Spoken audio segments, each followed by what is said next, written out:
Pode? Olá, queridos. Então, a graça e a paz, sejam muito bem-vindos ao nosso 14º podcast Fly, o podcast mais de Torá que você vai ver por aí.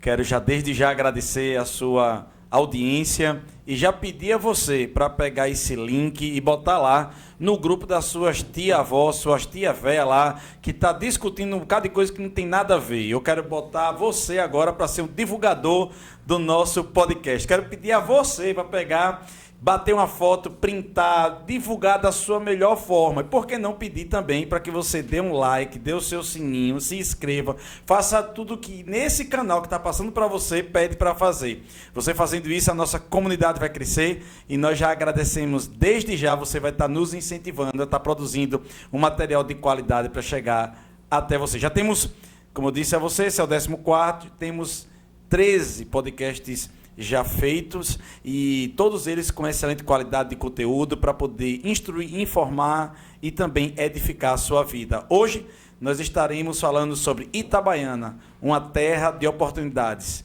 Nós teremos na nossa mesa hoje aqui o nosso pastor também, pastor Marcelo Barberino, mas que além de pastor, ele também trabalha na Alese e fez parte de um projeto extraordinário, um projeto poderoso, um projeto que está apontando não só dificuldades, mas também saídas para o Estado de Sergipe. O Plano de Desenvolvimento do Estado de Sergipe, ele esteve junto com o Instituto Dom Cabral, a Alese, trabalhando dados, e hoje ele também é um expositor desse projeto, ou desse demonstrativo, por assim dizer, em vários locais. Está sendo um sucesso nas câmaras de vereadores, em vários municípios, em comunidades como CDLs e outras instituições que reúnem ali financiadores, comerciantes, industriais. Então, está sendo uma grande bênção, muito bem aceito e também muito necessário. Eu tive presente em 2 apresentações e fiquei encantado com muitas coisas que esse plano nos fornece. Acredito eu que, inclusive, o cenário de estudo no Estado de Sergipe vai mudar, porque eu me surpreendi com alguns dados que eu tinha, que, inclusive, meus dados estavam altamente defasados. Também temos aqui Fernando, que ele é doutorando, ele faz doutorado na universidade, economista, faz parte também dessa equipe de exposição do Plano de Desenvolvimento do Estado de Sergipe, também uma pessoa que carrega nele vários dados, uma forma de explicar a economia, a micro, macroeconomia de uma forma poderosa. Estaremos também falando sobre isso. E, como sempre, temos aqui a galega do nosso podcast, aquela que faz com que a gente não fique tão fly, viajando, voando. Ela sempre nos traz para um poder de equilíbrio extraordinário, sempre usado pelo Espírito Santo, para podermos ser guiados em não viajar demais nas nossas conversas aqui. Quero agradecer mais uma vez a sua presença e desde já falar com o pastor Marcelo Barberino. E, Marcelão, e aí? Depois desse estudo, depois do que o Plano de Desenvolvimento do Estado de Sergipe nos apontou, qual foi para você, assim por dizer, qual foi para você a maior surpresa, primeira pergunta, a maior surpresa que esse plano apontou? Segunda pergunta, o maior perigo. Bom, primeiro eu fiquei muito grato de participar desse projeto inovador. Né? Sair de um projeto desse, de uma casa legislativa, é algo inovador, porque, só para nós termos uma base, quando você fala em plano de desenvolvimento, normalmente você pensa de alguém que vai executar isso, que seria o executivo. Né? Nós saímos de uma casa legislativa que normalmente a função dela é propor, é propositiva. Mas como é que eu proponho se eu não tenho base, se eu não tenho estudo, se eu não conheço os dados Sergipe? E essa talvez tenha sido a maior surpresa nossa, porque quando a gente começa a se debruçar sobre os dados Sergipe, nós percebemos que Sergipe ele tem um vasto campo de oportunidades. Uhum. Excelentes oportunidades em Sergipe, desde o turismo, para o empreendedorismo local, Perfeito. Na área de prestação de serviço. Então, ela tem um campo. E neste cenário, óbvio que nós estudamos não só as vocações, as cadeias produtivas, mas as limitações, aquilo que impede que aquele motor local não funcione. E hoje, como é demonstrado, nós fazemos uma demonstração do geral e do focal, percebemos que muito das regiões elas não têm motor próprio. Ela tem um motor dependente ou de um organismo federal ou do organismo estadual, mas ela não consegue ter um desenvolvimento sustentável. E esta, para mim, foi a melhor sacada do plano. Resgatar dentro das 8 regiões do estado as suas vocações para que elas sejam, sim, sustentáveis. Por exemplo, eu vou lá para o Baixo São Francisco, eu tenho a carnicicultura, que ela pode ser sustentável, e não só sustentável, mas trazer divisas. E onde nós estávamos em Propriá, só abrir uma brechinha aqui, pastor? Sim. Nós estávamos em Propriá fazendo essa demonstração, e é interessante como você começa a perceber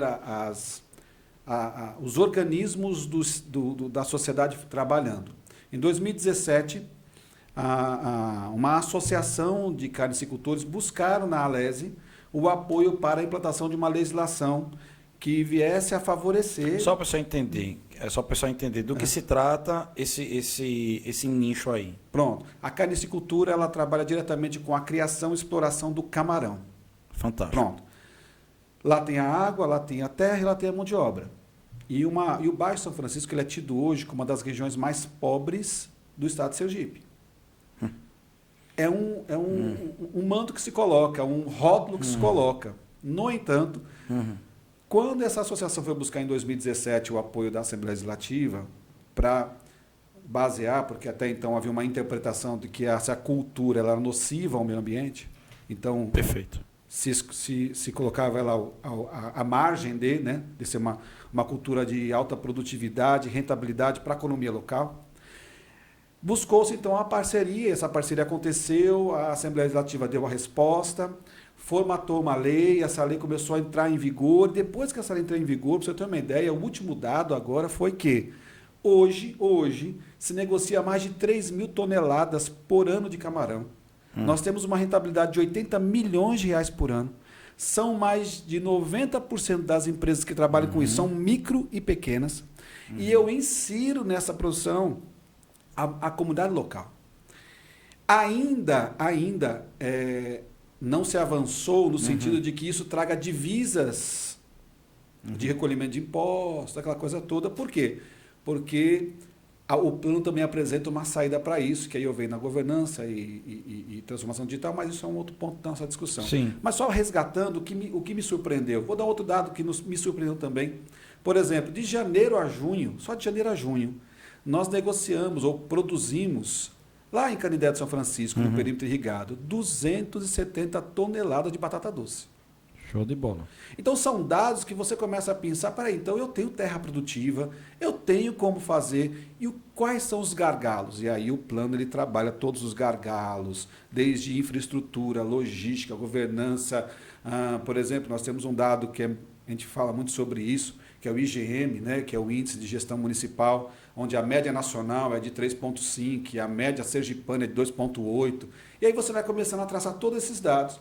E no momento que você faz esse mapeamento, você aponta e fala, peraí, eu conheci agora os gargalos, eu sei onde são, vamos atacar eles, porque a terra é fértil, a terra é boa, a logística é boa, eu tenho porto, eu tenho... Então, por que não? Aí virar um motor interno sem dependência externa. E é isso, pastor, acho que foi... Eu falei demais. Não, muito bem. Pelo contrário, estou até já procurando algumas coisas aqui, justamente para tratar sobre isso. Eu vejo que a Carta Magna, a Constituição Federal, ela trata que o Brasil ela tem uma responsabilidade que o capitalismo no Brasil seja um capitalismo social. A ideia, pelo que eu leio da Constituição Federal, sou formado em Direito, esqueci de dizer para vocês que também, Rafa, ela é mestre em Economia, então nós estamos hoje com a mesa aqui bem abençoada, vamos botar assim, mas a Carta Magna a Constituição Federal, ela orienta que nós sejamos um país em que o capitalismo ele possa colaborar com o social. E eu sempre tive dificuldade de entender, a verdade é essa, por mais que o Dr. Carlos Aires Brito, nas suas aulas, tente explicar bastante sobre essa situação, eu fico tentando entender qual é o ponto, se é o capitalismo que tem que ser social ou o social tem... E deixa eu tentar explicar melhor. Como as divisas do Estado, do capitalismo, deve influenciar o social.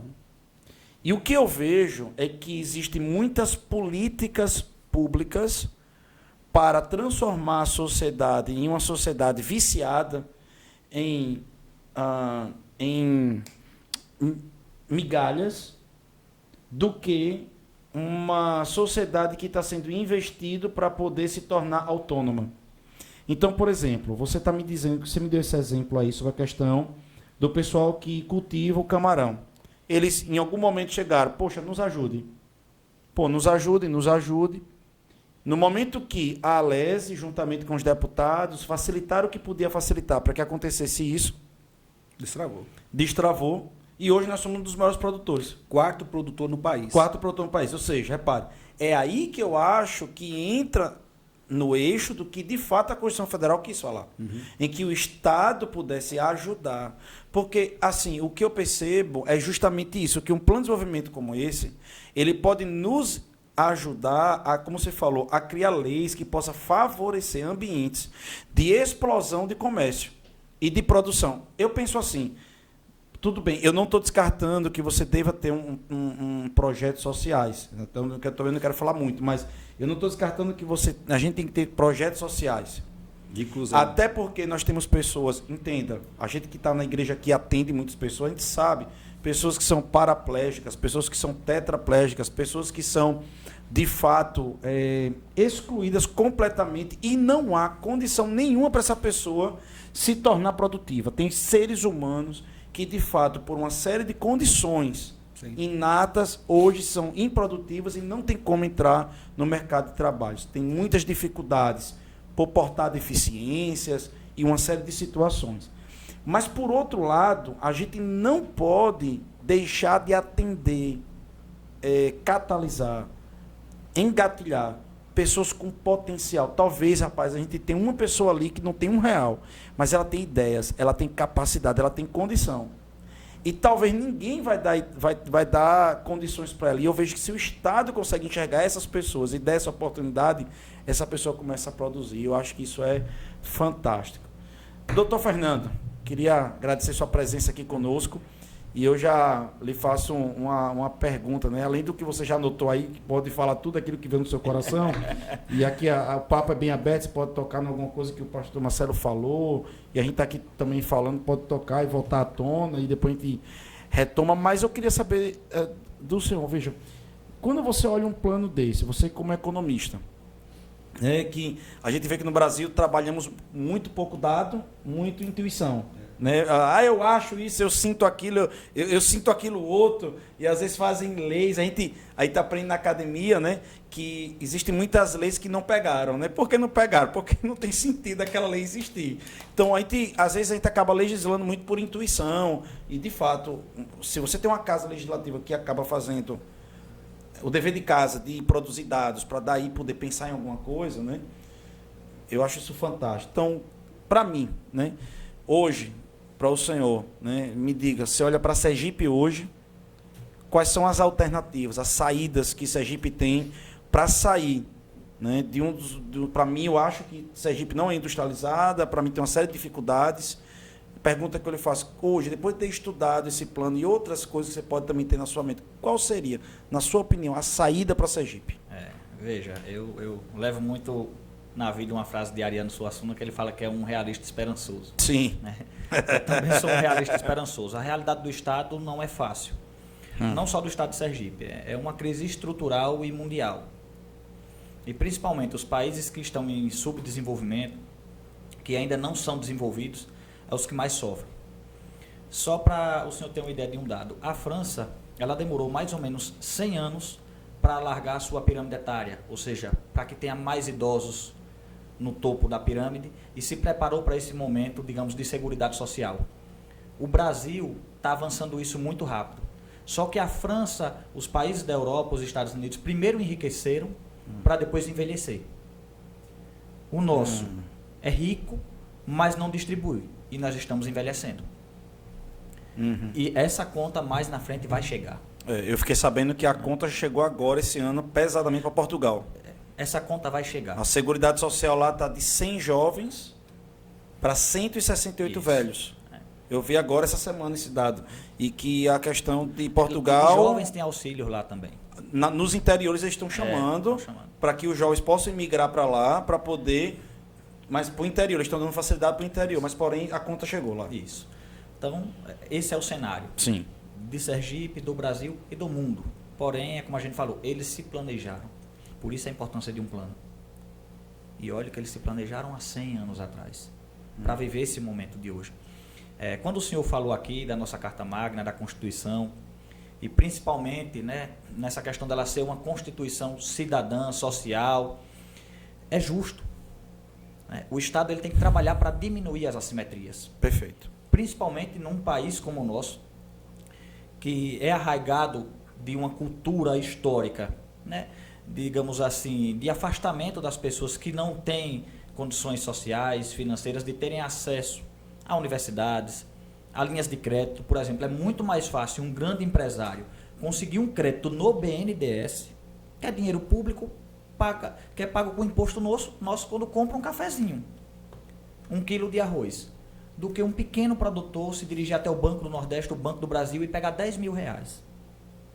Ele tem muito mais dificuldade, principalmente muito mais entrave. Principalmente se for o primeiro crédito, né? O primeiro crédito. Primeiro crédito. Depois ele vai criando histórico, é mais fácil. Até que ele cria o histórico, mas é muito mais difícil. É mais difícil, Até para que ele acesse o banco no terceiro empréstimo, é muito diferente de um grande empresário. Perfeito. Isso eu não estou querendo separar o joio do trigo. Eu estou dizendo que é diminuir as assimetrias. Só para você ter uma ideia, nesses 2 anos de pandemia no Brasil, são dados do IBGE, do Sebrae, 600 mil empresas fecharam as portas.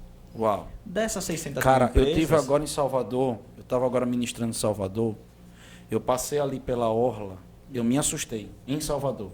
Eu me assustei da boca do rio ali em diante, cara, que doideira. Eu estava mostrando para a Jonathan, que estava com a gente, eu disse, cara, que loucura, tudo fechado. Prédios maravilhosos, fechado, tudo fechado. E quem mais sente é o pequeno. Dessas 600 mil empresas, quase 90% são de 5 empregados ou menos. Ou seja, são pequenos empreendimentos que mantêm famílias. Então, é nessa população que o Estado tem que estar atento. Políticas de transferência de renda, por exemplo. A gente sabe que o Estado tem que ser indutor do desenvolvimento. Obviamente, ele não pode ser o principal agente econômico. E no Brasil ainda é. E por enquanto tem que ser. Porque as nossas forças produtivas ainda não são desenvolvidas. Não, eu acho aqui para nós, doutor Fernando, que o Estado, hoje eu tenho uma opinião equilibrada. Eu já fui altamente comunista, depois eu já fui altamente neoliberalista, né? Mas o próprio Adam Smith, ele traz uma ideia de que o Estado precisa trabalhar junto com o capital, o liberalismo. O próprio Adam Smith, ele vai em alguns momentos falar sobre isso. E, de fato, eu entendo que, de fato, o Estado vai precisar ser um regulador. O Estado só tem que ter cuidado para ele não se tornar um Leviatã, né? Como aquela analogia que é tratada do Leviatã, que acaba, né, aquela revolta dos burgueses e tal. E, de fato, eu acredito que o Estado nunca vai conseguir... o liberalismo nunca vai conseguir ter uma maturidade por causa do fator humano, de não ter alguém dizendo, epa, um limitador. Eu, na minha formação, principalmente acadêmica... Isso é minha opinião também, claro, você pode ficar à vontade para contraditar. Então, na minha formação acadêmica, o senhor já me deu o título de doutor, até agradeço, mas tem uma banca, falta a defesa só, já qualifiquei falta a defesa, mas até lá me salvaguarda o direito de doutorando, estudando. Tá bom. Pois bem, veja, na minha vida acadêmica a mesma coisa. Eu já, digamos assim, já passei das mais diversas escolas do pensamento econômico, né? Já fui um cepalino, já acreditei muito na CEPAL, né? na promoção do desenvolvimento da América Latina. Hoje eu me vejo mais como um estado do bem-estar social, gosto muito de Keynes, na obra dele, né? Teoria Geral do Juro, do Emprego e da Moeda. Fantástico. Keynes também. é Chicago, não? Keynes, ele é um britânico, foi ministro, né, da economia britânica. Não, mas a escola de Chicago não pensa... Não, a escola de Chicago é liberal. Liberal. É Guedes. Ok. Não vamos, se eu for falar de Guedes. Não, sim. Mas assim, né, eu acho que o Estado no Brasil... E veja, a gente fala, por exemplo, dos Estados Unidos, que é o berço do capitalismo no sentido do capitalismo moderno. Mas é o maior Estado do mundo. É o maior orçamento público do mundo. Agora investe menos em áreas sociais para investir em defesa. Perfeito.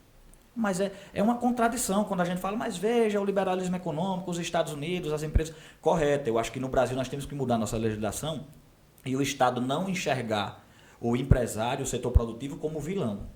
Até porque a economia nada mais é do que Estado, famílias e empresas. O Estado está ali no meio regulando essas relações. E ele é importantíssimo. O senhor que é da área do direito sabe. A gente pega instituições de direito em economia, voltada para o Estado, e é importantíssimo o Estado, não só como regulador, como para diminuir assimetrias, porque senão é convulsão social. Se você tem uma gama grande da população de miseráveis, e nós como cristãos é o que nós não queremos. Perfeito. Imagine isso. Vai bater na porta. Essa conta chega também. Perfeito. Hoje o que nós vemos mais nas casas são o quê? Cercas elétricas, condomínios, cada um vivendo nas suas ilhas. Cada vez mais estamos sendo os individualistas, sem perceber. E procurando culpados, seja no Estado, seja no empresário, sendo que é melhor unir forças. O setor produtivo, o Estado, né, a população em geral, e discutir um problema que nos próximos 20, 30 anos, independente de pandemia, e eu acho que essa pandemia veio para nos ensinar que essa relação do homem com o meio ambiente, né, se continuar assim, a tendência é piorar. Né, é de discutir um novo modelo de sociedade. Uma coisa que eu discuto muito, e aí foge um pouco da economia, mas como ciência social eu me vejo obrigado a discutir também, para mim a principal instituição que a humanidade criou, que é a família, está sendo deteriorada. Perfeito. E com isso é uma série de consequências. Agora, o que eu acho interessante é o seguinte, que matemática não mente. Sim. Matemática é matemática. 2 mais 2 são 4, acabou-se. Mas dá vários resultados. Não, sim, não, eu concordo. Depende da... Eu sei, mas eu estou falando assim, matemática não mente. Concorda? Se eu quiser medir essa sala, eu vou medir essa sala, acabou-se. Se eu disser, olha, quanto só expressem resultados diferentes. Não, sim, mas de certo modo, se eu quiser botar um móvel nessa sala, eu vou usar um tipo de trigonometria e que não vai fugir disso. Isso. Ok? Obviamente que os teóricos podem ler de limites, derivados, aquelas coisas todas, que, né? Mas o que eu quero falar é o seguinte, matemática é matemática. Acabou-se. E, teoricamente, eu fiz teologia, teoria inicial da economia, alguma coisa desse tipo, lá no curso de Direito. Eu disse, rapaz, graças a Deus que eu não fiz economia, eu doidice de torar. Eu disse, rapaz, que viagem. Mas eu entendo que a economia, ela tem junto consigo a matemática. Sim. É uma ciência social e ciência aplicada. E eu não entendo por que a gente não consegue chegar a um denominador comum.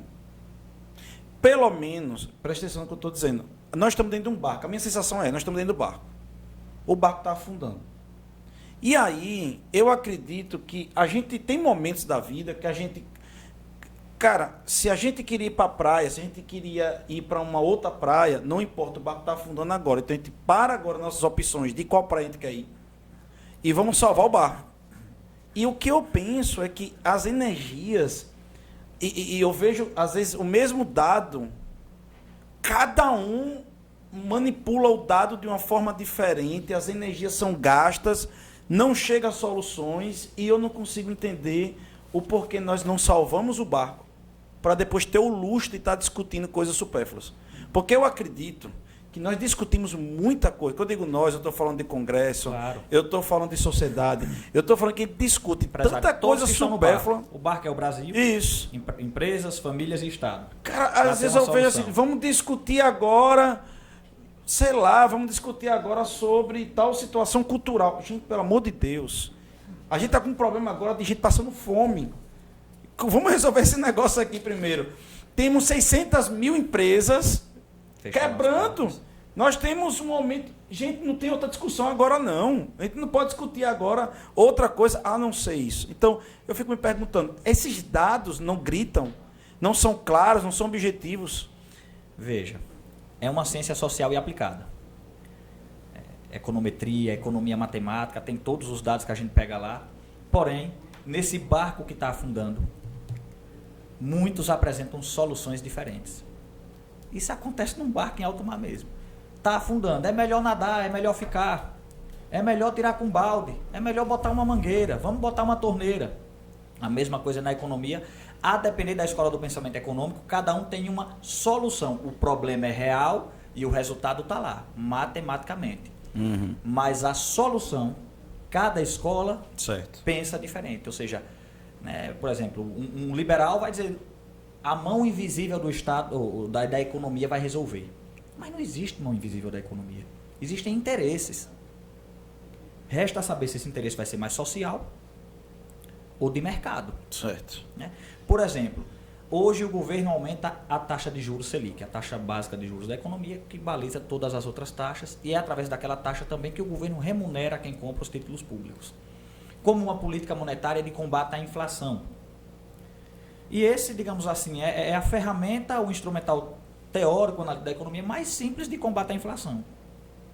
Mas será que essa inflação que a gente está tendo é de consumo ou de oferta? De consumo não é, porque eu tenho uma farmácia, aqui em Itabaiana eu abri um empreendimento aqui agora, as pessoas não estão consumindo. E por que então a inflação está alta se não é de consumo? É de oferta? Talvez de alguns insumos, de alguns itens específicos do mercado, sim, está em falta, mas de outros não, está lá na prateleira. Eu posso dar uma opinião sobre isso? Pode, deve. A sensação que eu tenho é que, de alguma forma, é um efeito borboleta. Eu tenho uma sensação que essa inflação que nós estamos vivendo agora tem a desculpa pós-pandemia, mas, para mim, a origem é especulação. Sim. Eu acredito que começam algumas especulações bem orquestradas e pensadas em algumas áreas, e dessas especulações, principalmente o valor de ágil, colocação acima do lucro, em cima de algumas coisas, o lucro já é X, eu boto mais 2, 3X, e cria um efeito borboleta, que um vai dependendo de outro para comprar outra coisa. Já aumentou o carro, então vai aumentar a cerveja. Aumenta a cerveja, aumenta a gasolina. Aumenta a gasolina, aumenta aquilo. Então, cria aquela sensação que está todo mundo aumentando e vamos aumentar. Para mim, é mais ou menos isso. É uma cadeia. Hoje, né, a inflação no Brasil oficial pode fechar o ano em mais de 10%. É o maior índice dos últimos 25, 30 anos. Desde 94 que nós não tínhamos isso. 10% é muita coisa. Basta ver o aumento do salário mínimo que não tem correção de inflação. Isso corrói principalmente famílias que ganham até um salário mínimo e meio. Perfeito. Né? Então dói mais do mais pobre. E por que esses índices estão tão altos e a inflação de fato existe? Combustível e energia elétrica. O combustível está presente em tudo. Nosso modal de transporte no Brasil, um país continental que deveria apostar em ferrovias, temos a maior bacia hidrográfica do mundo. Né? E a gente, nosso 70% do modal é terrestre. O mais caro, carreta que usa diesel. E tudo que é insumo, 70% ou mais, chega através disso. Esse preço vai ser repassado. Esse custo vai ser repassado para o consumidor. Energia está presente em tudo. Quem tem um comércio, no mínimo, vai ter que acender uma luz para atender o cliente. Vai ter que armazenar aquele produto. E aquele produto lá no início também usou energia. Então, mas esse aumento da energia, principalmente energia elétrica, ele é um aumento porque está em escassez especulativo? Não. Infelizmente não. Os reservatórios do Sudeste estão abaixo de sua capacidade de geração. Entendi. Então, ela vai se tornar obviamente mais cara e principalmente também para frear o consumo, porque senão, apagão. Hoje, quem é que está mantendo o Brasil dentro do Operador Nacional do Sistema, ONS? Rio São Francisco. E aí é quando eu critico o Fernando Henrique Cardoso, com as suas leis de patentes, que não quebrou a patente das placas solares, em que deveria ter quebrado as patentes de placa solar, e hoje seria muito mais viável, muito mais simples comprar placa solar no Brasil. Os governos, a gente às vezes é aquela história do lobby, das pressões, a gente não sabe por que não aposta em não, ele cedeu, eu sei muito bem, eu me lembro, eu tenho 41 anos, eu me lembro. Ele cedeu à vontade de Bill Clinton para poder que os americanos tivessem mais segurança nos negócios dentro do Brasil. Olha, veja, é um país continental como o nosso. Sim. Né? O principal consumo a gente pensa que é das famílias, não é da indústria de energia. Então, por que não, para desafogar e liberar essa energia para ser consumida para a indústria e que alavanca a economia, não apostar em energia solar nas residências? Perfeito. Perfeito. Por quê? Porque deixa de repassar recursos para as distribuidoras. Se você coloca lá um sistema fotovoltaico na sua residência, né, E olha que aqui no Brasil hoje, se não for tem o on-grid e o off-grid. Né? O off-grid é mais caro porque você tem que ter as baterias para armazenar. Com o tempo você tem que trocar, ele é um pouco mais caro. O on-grid, na verdade, você produz, joga na rede. Lá um contador, vê quanto você produziu, abate de sua conta, mas você continua pagando o CDD, que é o custo de disponibilidade da distribuidora que está ligado na sua residência. Tudo bem que a gente pagasse o custo de disponibilidade, mas que o governo subsidiasse as famílias, né, ou seja, as pessoas instalassem energia fotovoltaica solar nas suas casas e esse excedente fosse para a indústria. Na minha graduação, minha monografia foi Produção de Energia e Desenvolvimento Econômico. Essa é uma relação que não tem para onde fugir. Aí é matemática, aí é o que você pensar. Nenhum país do mundo se desenvolve sem energia. Como é que você vai instalar a indústria? Como é que você vai produzir sem energia? Por isso que a gente vê conflitos por petróleo. O Irã não instala, ele vai produzir arma atômica. Eu realmente também tenho esse medo. Eu acho que ninguém deveria ter. Ninguém. E os Estados Unidos que mais acusam foram os únicos que usaram. Então veja que dicotomia.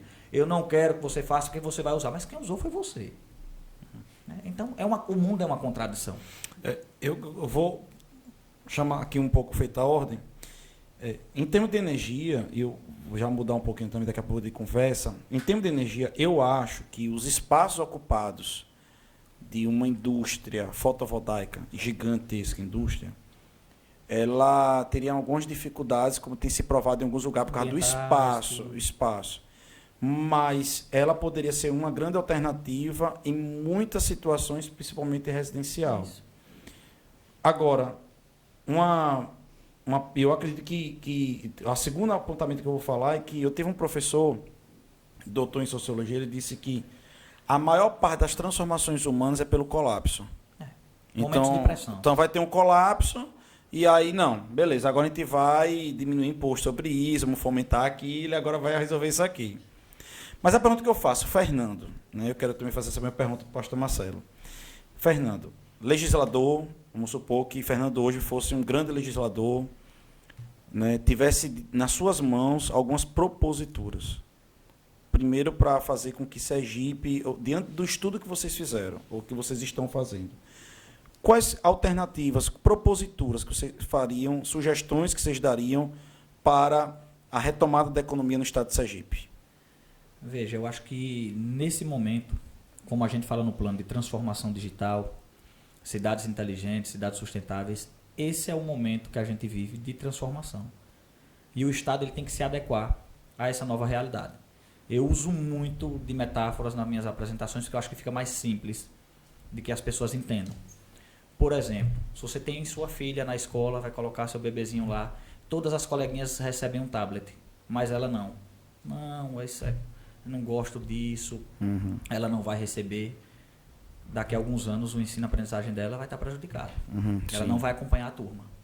Perfeito. E você quer que ela viva uma realidade que foi a sua. Perfeito. E não a dela. O Estado é a mesma coisa. Está o mundo inteiro se modernizando. Entendi. Aqui no Brasil, várias cidades estão se modernizando. Então, Sergipe tem que acompanhar isso.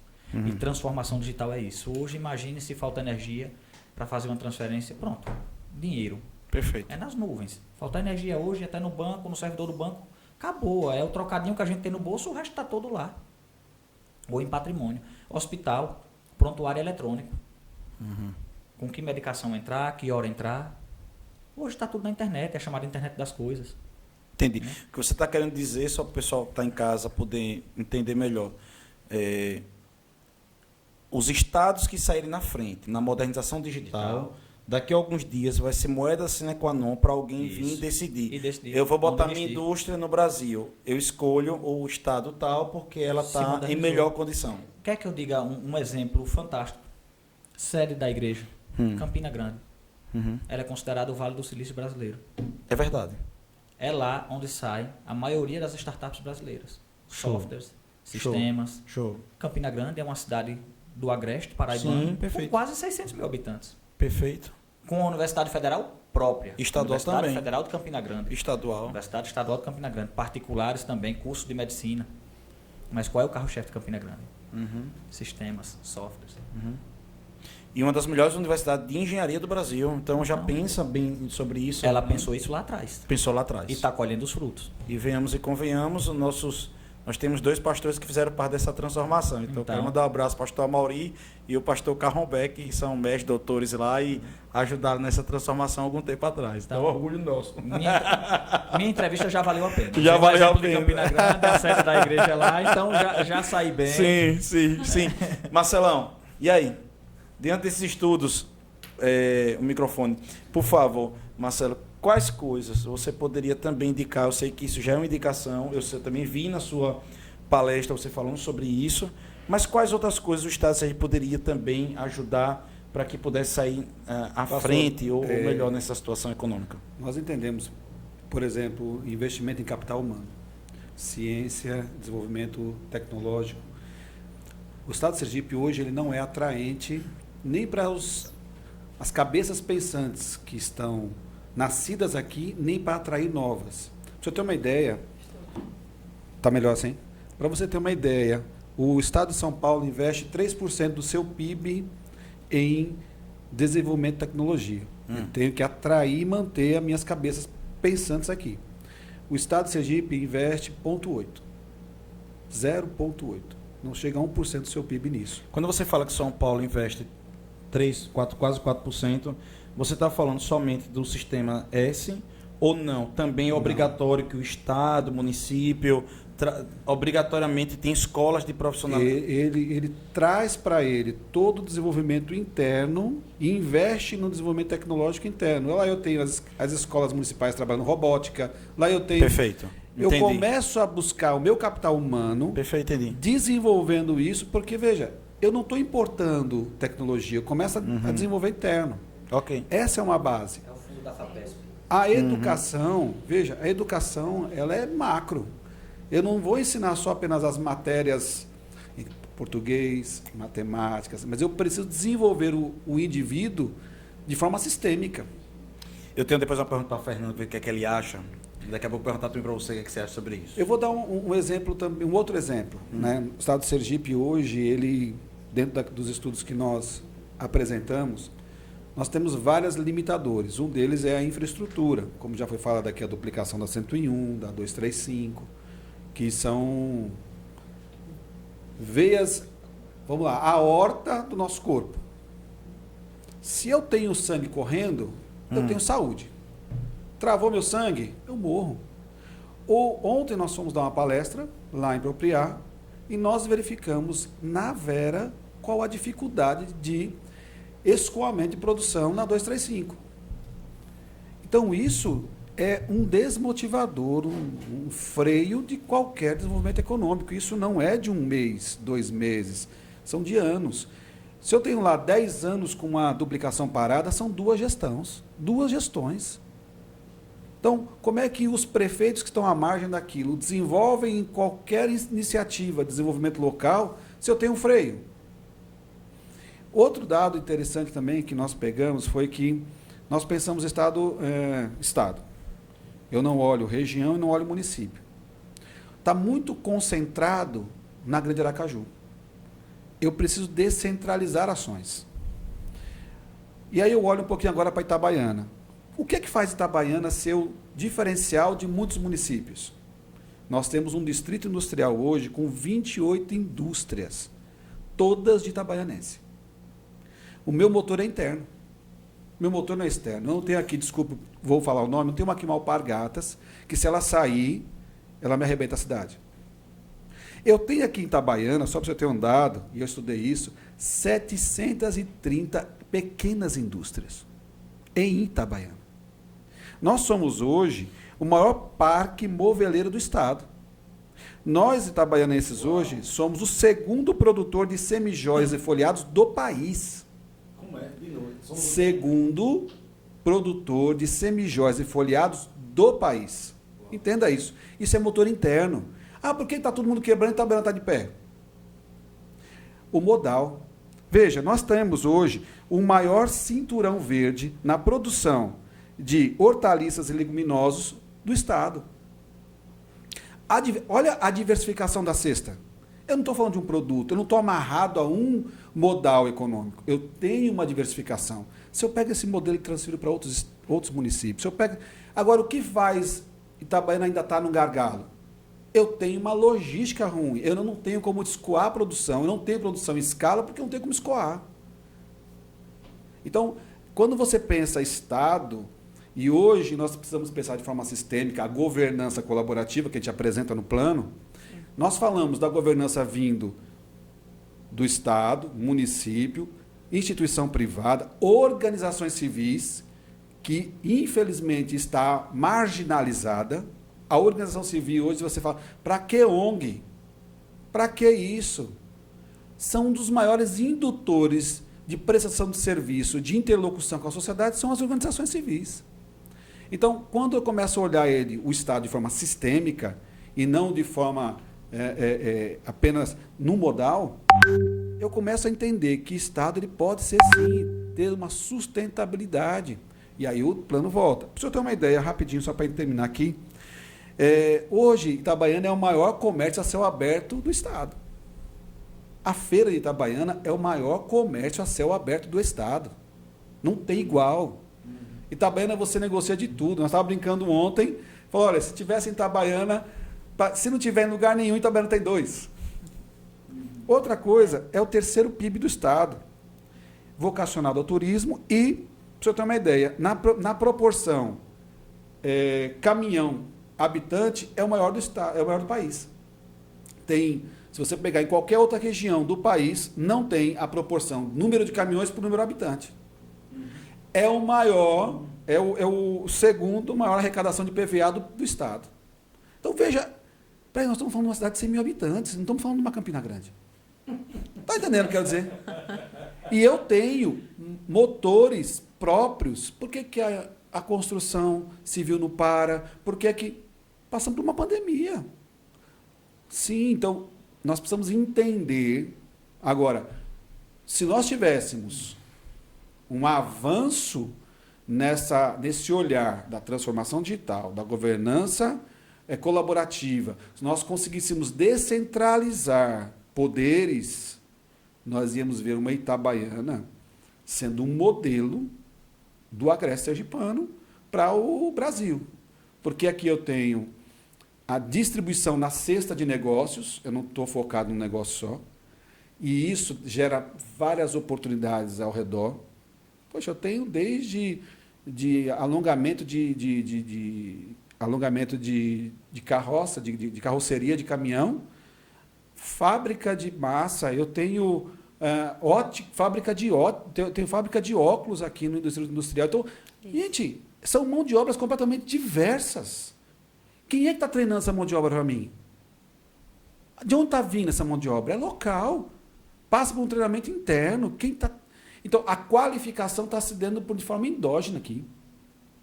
Tá entendendo? Então, Itabaiana ela é quase que um mundo próprio. Perfeito. Isso mesmo. E aí, quando o senhor falou, olha, por que Itabaiana? Por que discutir Itabaiana? Então só...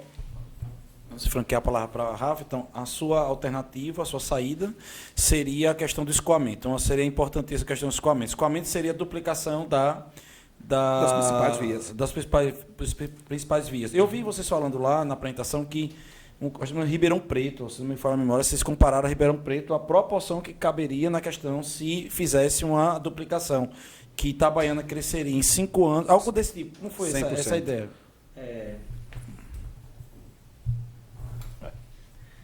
Bom, na verdade, Ribeirão Preto, o desenvolvimento da cidade se deu mais pelo campus de medicina da USP. Né? Quando a USP de Ribeirão Preto, que é um dos principais campos da USP, que é considerada a melhor universidade da América Latina, uma das melhores do mundo, se fixou lá. E tem a IESAL, que tem centros de pesquisa. Então, corrobora com tudo aquilo que o Marcelo falou. Capacitação do pessoal.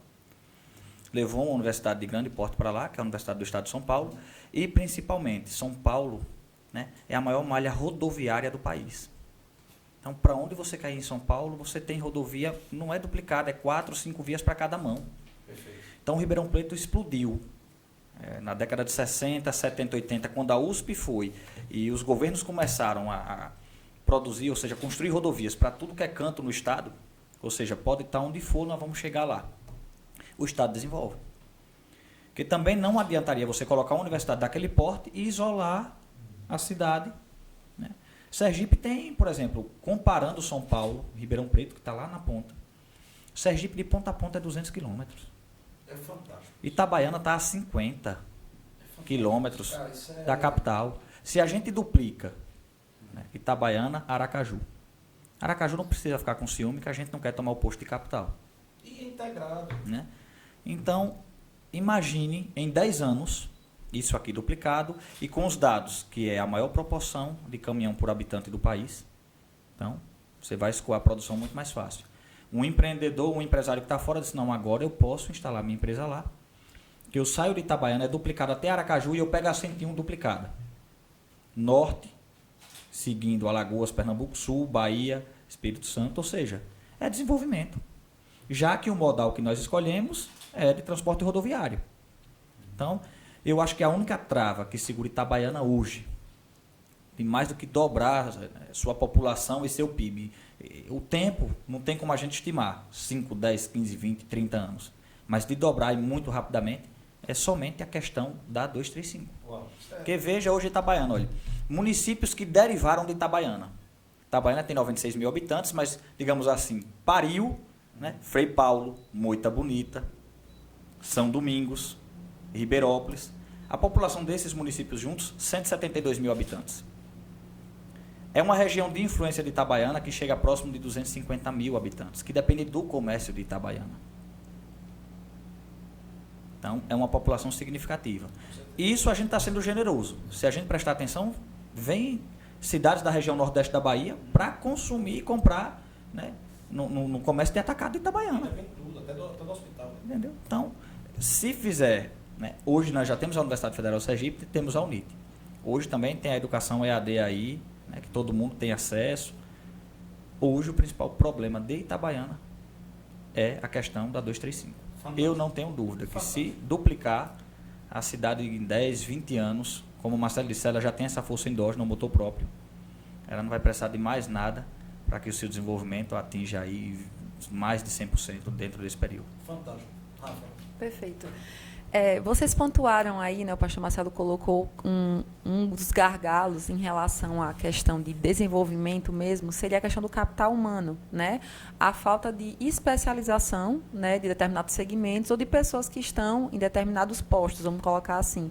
Eu digo porque Fernando se formou basicamente perto de mim, né, alguns anos na frente, em economia lá na UFES, e quando eu fui fazer a minha monografia e também o meu trabalho de conclusão do mestrado, essa questão de dados defasados e essa questão de capital humano sempre foi um gargalo, eu acho que desde quando se entende em relação quando se analisa a economia, né?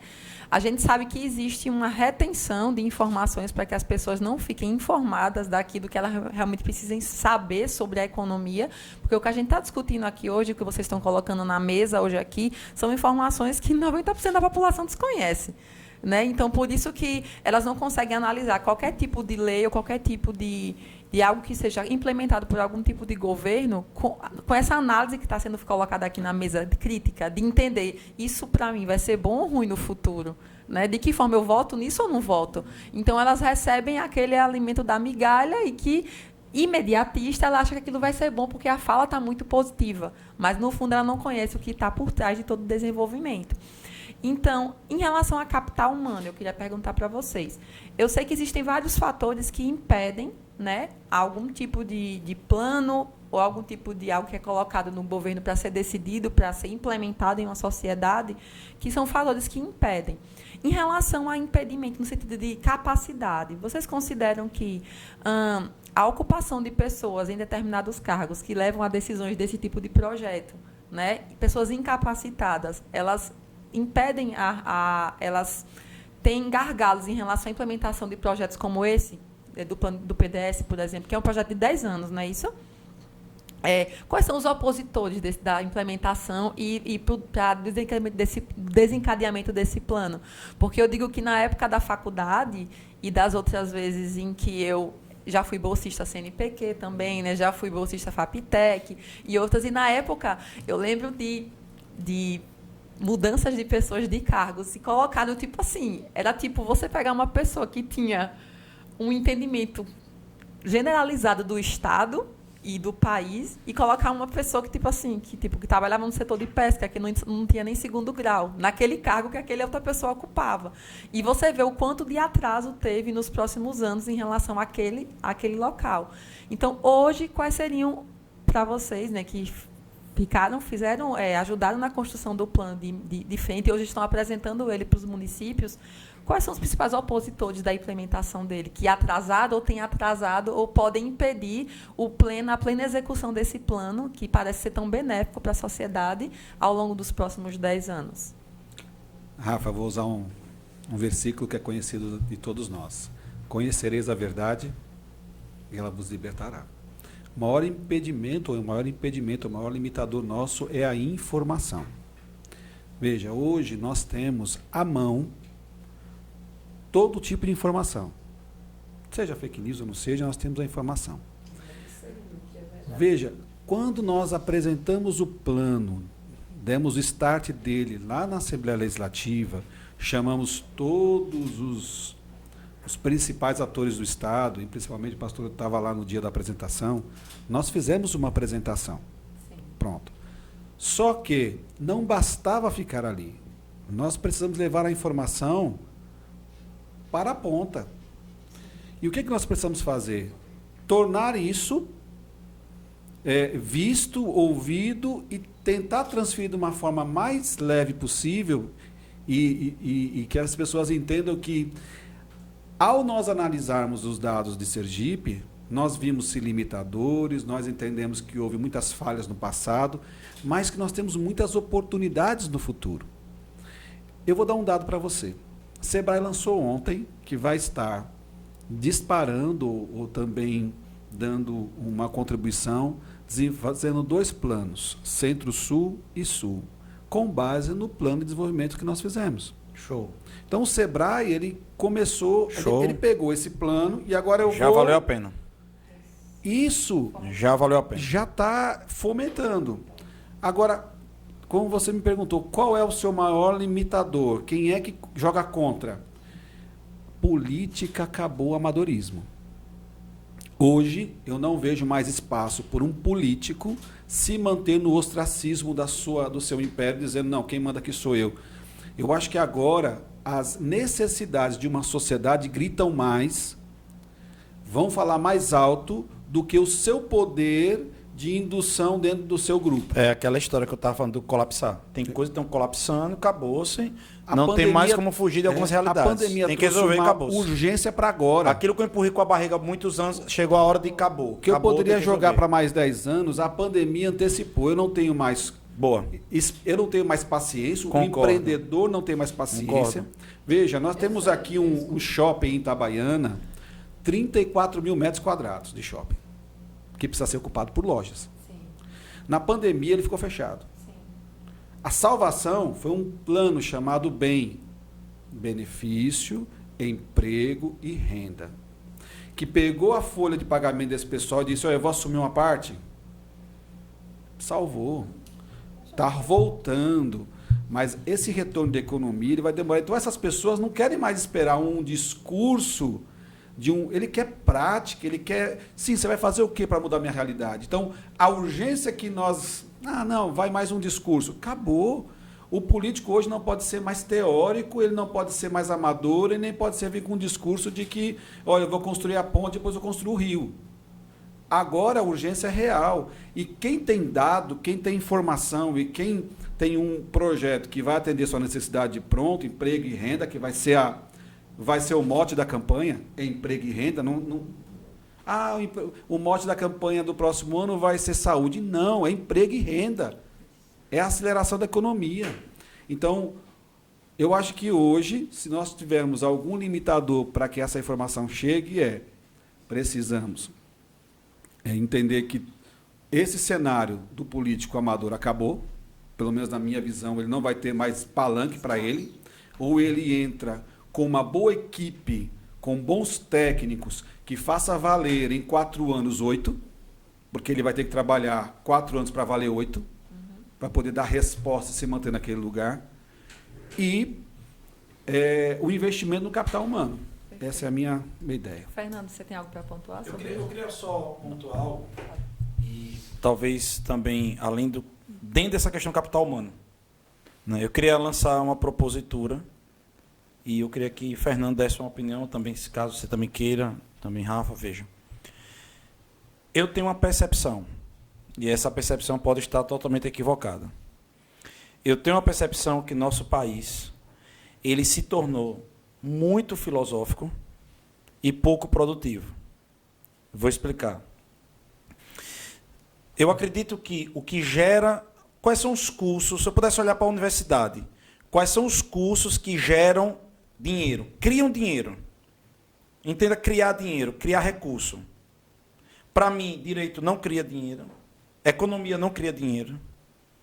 Para mim, na minha opinião, filosofia, sociologia, antropologia não cria dinheiro.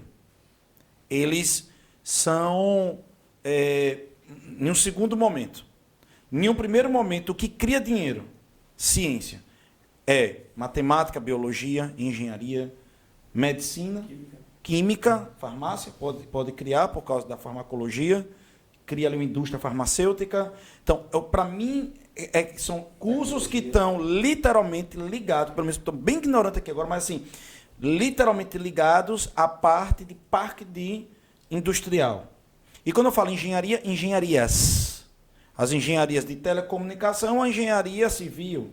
Eu creio que são essas, salvo pouquíssimas exceções, desses cursos filosóficos, ou de administração da sociedade, ou de estudo de sociedade, mas para mim o que cria recurso, dinheiro, lastro de riqueza, são essas aqui. Vou dar um exemplo prático.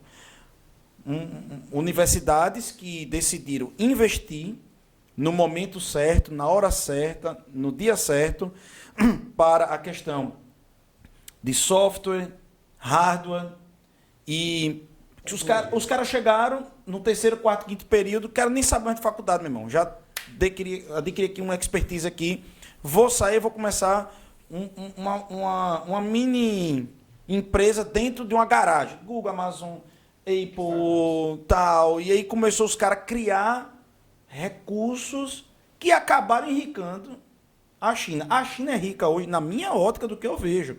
A China é rica hoje do que os caras nos Estados Unidos. Tinha um monte lá de... Eu não queria entrar bem nisso, mas enfim. A China hoje é rica por causa do Vale do Silício. Porque o Vale do Silício pensa, ela executa lá. Para mim foi isso, o grande boom da China. A China não tem patente, acabou copiando tudo. Traga para cá. Os caras roubaram todas as ideias mesmo, a verdade é essa, de chip, de tudo mais, e por aí vai. Então, o que eu penso do Brasil? Eu penso da seguinte forma: o Brasil se tornou muito filosófico. Nós não temos parques de conhecimento, de gestão e de crescimento, de criação de tecnologias. Por exemplo, o Brasil ele não tem tecnologia, ele não tem capital humano, ele não tem indústrias de criação de chip. O Brasil não tem um parque industrial de criação de chip. Nós dependemos totalmente de outros países para chip. Nós chegamos ao ponto, só para vocês, para a gente entender, que nós fornecemos o aço, o ferro, para fora para o aço voltar. Então a gente não tem nem indústria praticamente de refinaria. Nós não temos indústria fina. Nós só temos indústria grossa. Eu sei que tem um nome mais técnico, até peço perdão pela minha ignorância, mas bruta. Nós temos indústrias brutas, mas não fina. Nós temos a indústria que tira o ferro do chão, transforma em barra, mas não tem indústria para transformar em aço, em outras coisas, em outras ligas. A gente não tem. Então, assim, o que eu penso é que o Brasil se tornou muito filosófico. E basta a gente poder pensar. Nós temos uma Universidade Federal aqui, verdade. Mas quais são os cursos que nós temos lá? E assim, me perdoe, de Jesus, eu estou falando na navalha na carne, eu sou formado em Direito, beleza? Formado em Direito e Teologia. Então, assim, eu estou cortando a minha carne. Só assim, mas só para concluir meu raciocínio, nós temos aqui, beleza. Aqui, você falou sobre capital humano, eu entendi o que você falou. Você está falando sobre preparação, ter preparo para uma cidade ser escolhida. Não, vou escolher Itabaiana porque lá tem uma galera lá que é formado nisso. Não vou precisar trazer, lá já tem um capital humano preparado para isso. E aí eu vejo, por exemplo, a nossa Universidade Federal aqui é pedagogia, né? São cursos que dependem da riqueza local. Não sei se vocês estão entendendo.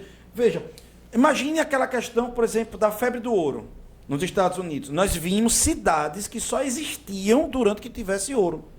Então, no momento que tinha ouro, tinha o professor. No momento que tinha ouro, tinha o delegado, tinha o juiz, tinha o prefeito. Mas quantas cidades se tornaram fantasma porque acabou o ouro, não tem mais o que fazer lá dentro. Não conseguiram criar outras fontes de riqueza. Então, o que eu estou provando aqui é que o delegado só existe, o juiz só existe, o pedagogo só existe, o professor só existe, porque tem que ter riqueza naquele lugar. Então, a pergunta que eu faço é, será que nosso país não está se tornando muito, nos últimos anos para cá, se tornando muito filosófico, muitos cursos demais nessa área, e ninguém apontou que esse estudo está apontando? Ei, precisamos ser mais científicos, precisamos ser mais tecnológicos, precisamos ser mais, fomentar mais esses outros cursos, porque independe desses outros. E aí eu finalizo aqui agora no sentido, no momento que você tem cursos como esse, que os cientistas surgem. É no momento que você tem cursos como esse que um cara descobre um tipo de liga que não existia. É no momento que você tem um curso como esse que alguém vai dizer, rapaz, estou criando uma nova tecnologia. E aí alguém revoluciona, ali aquele lugar parece que achou um poço de petróleo, vamos botar assim, que é um Steve Jobs da vida, é um Bill Gates da vida. Eles criaram riqueza, entende? Então eu creio que tem que ser fomentado essas universidades nisso. Qual a opinião de vocês sobre esse argumento meu? Posso fazer uma parte rapidinho? É só uma parte, pastor. Veja, quando nós fizemos a parte de entrevista, que foi os insumos Ok. Uma das parcelas dos insumos que nós fizemos para fazer o plano, nós entrevistamos entre as universidades e a Universidade Federal.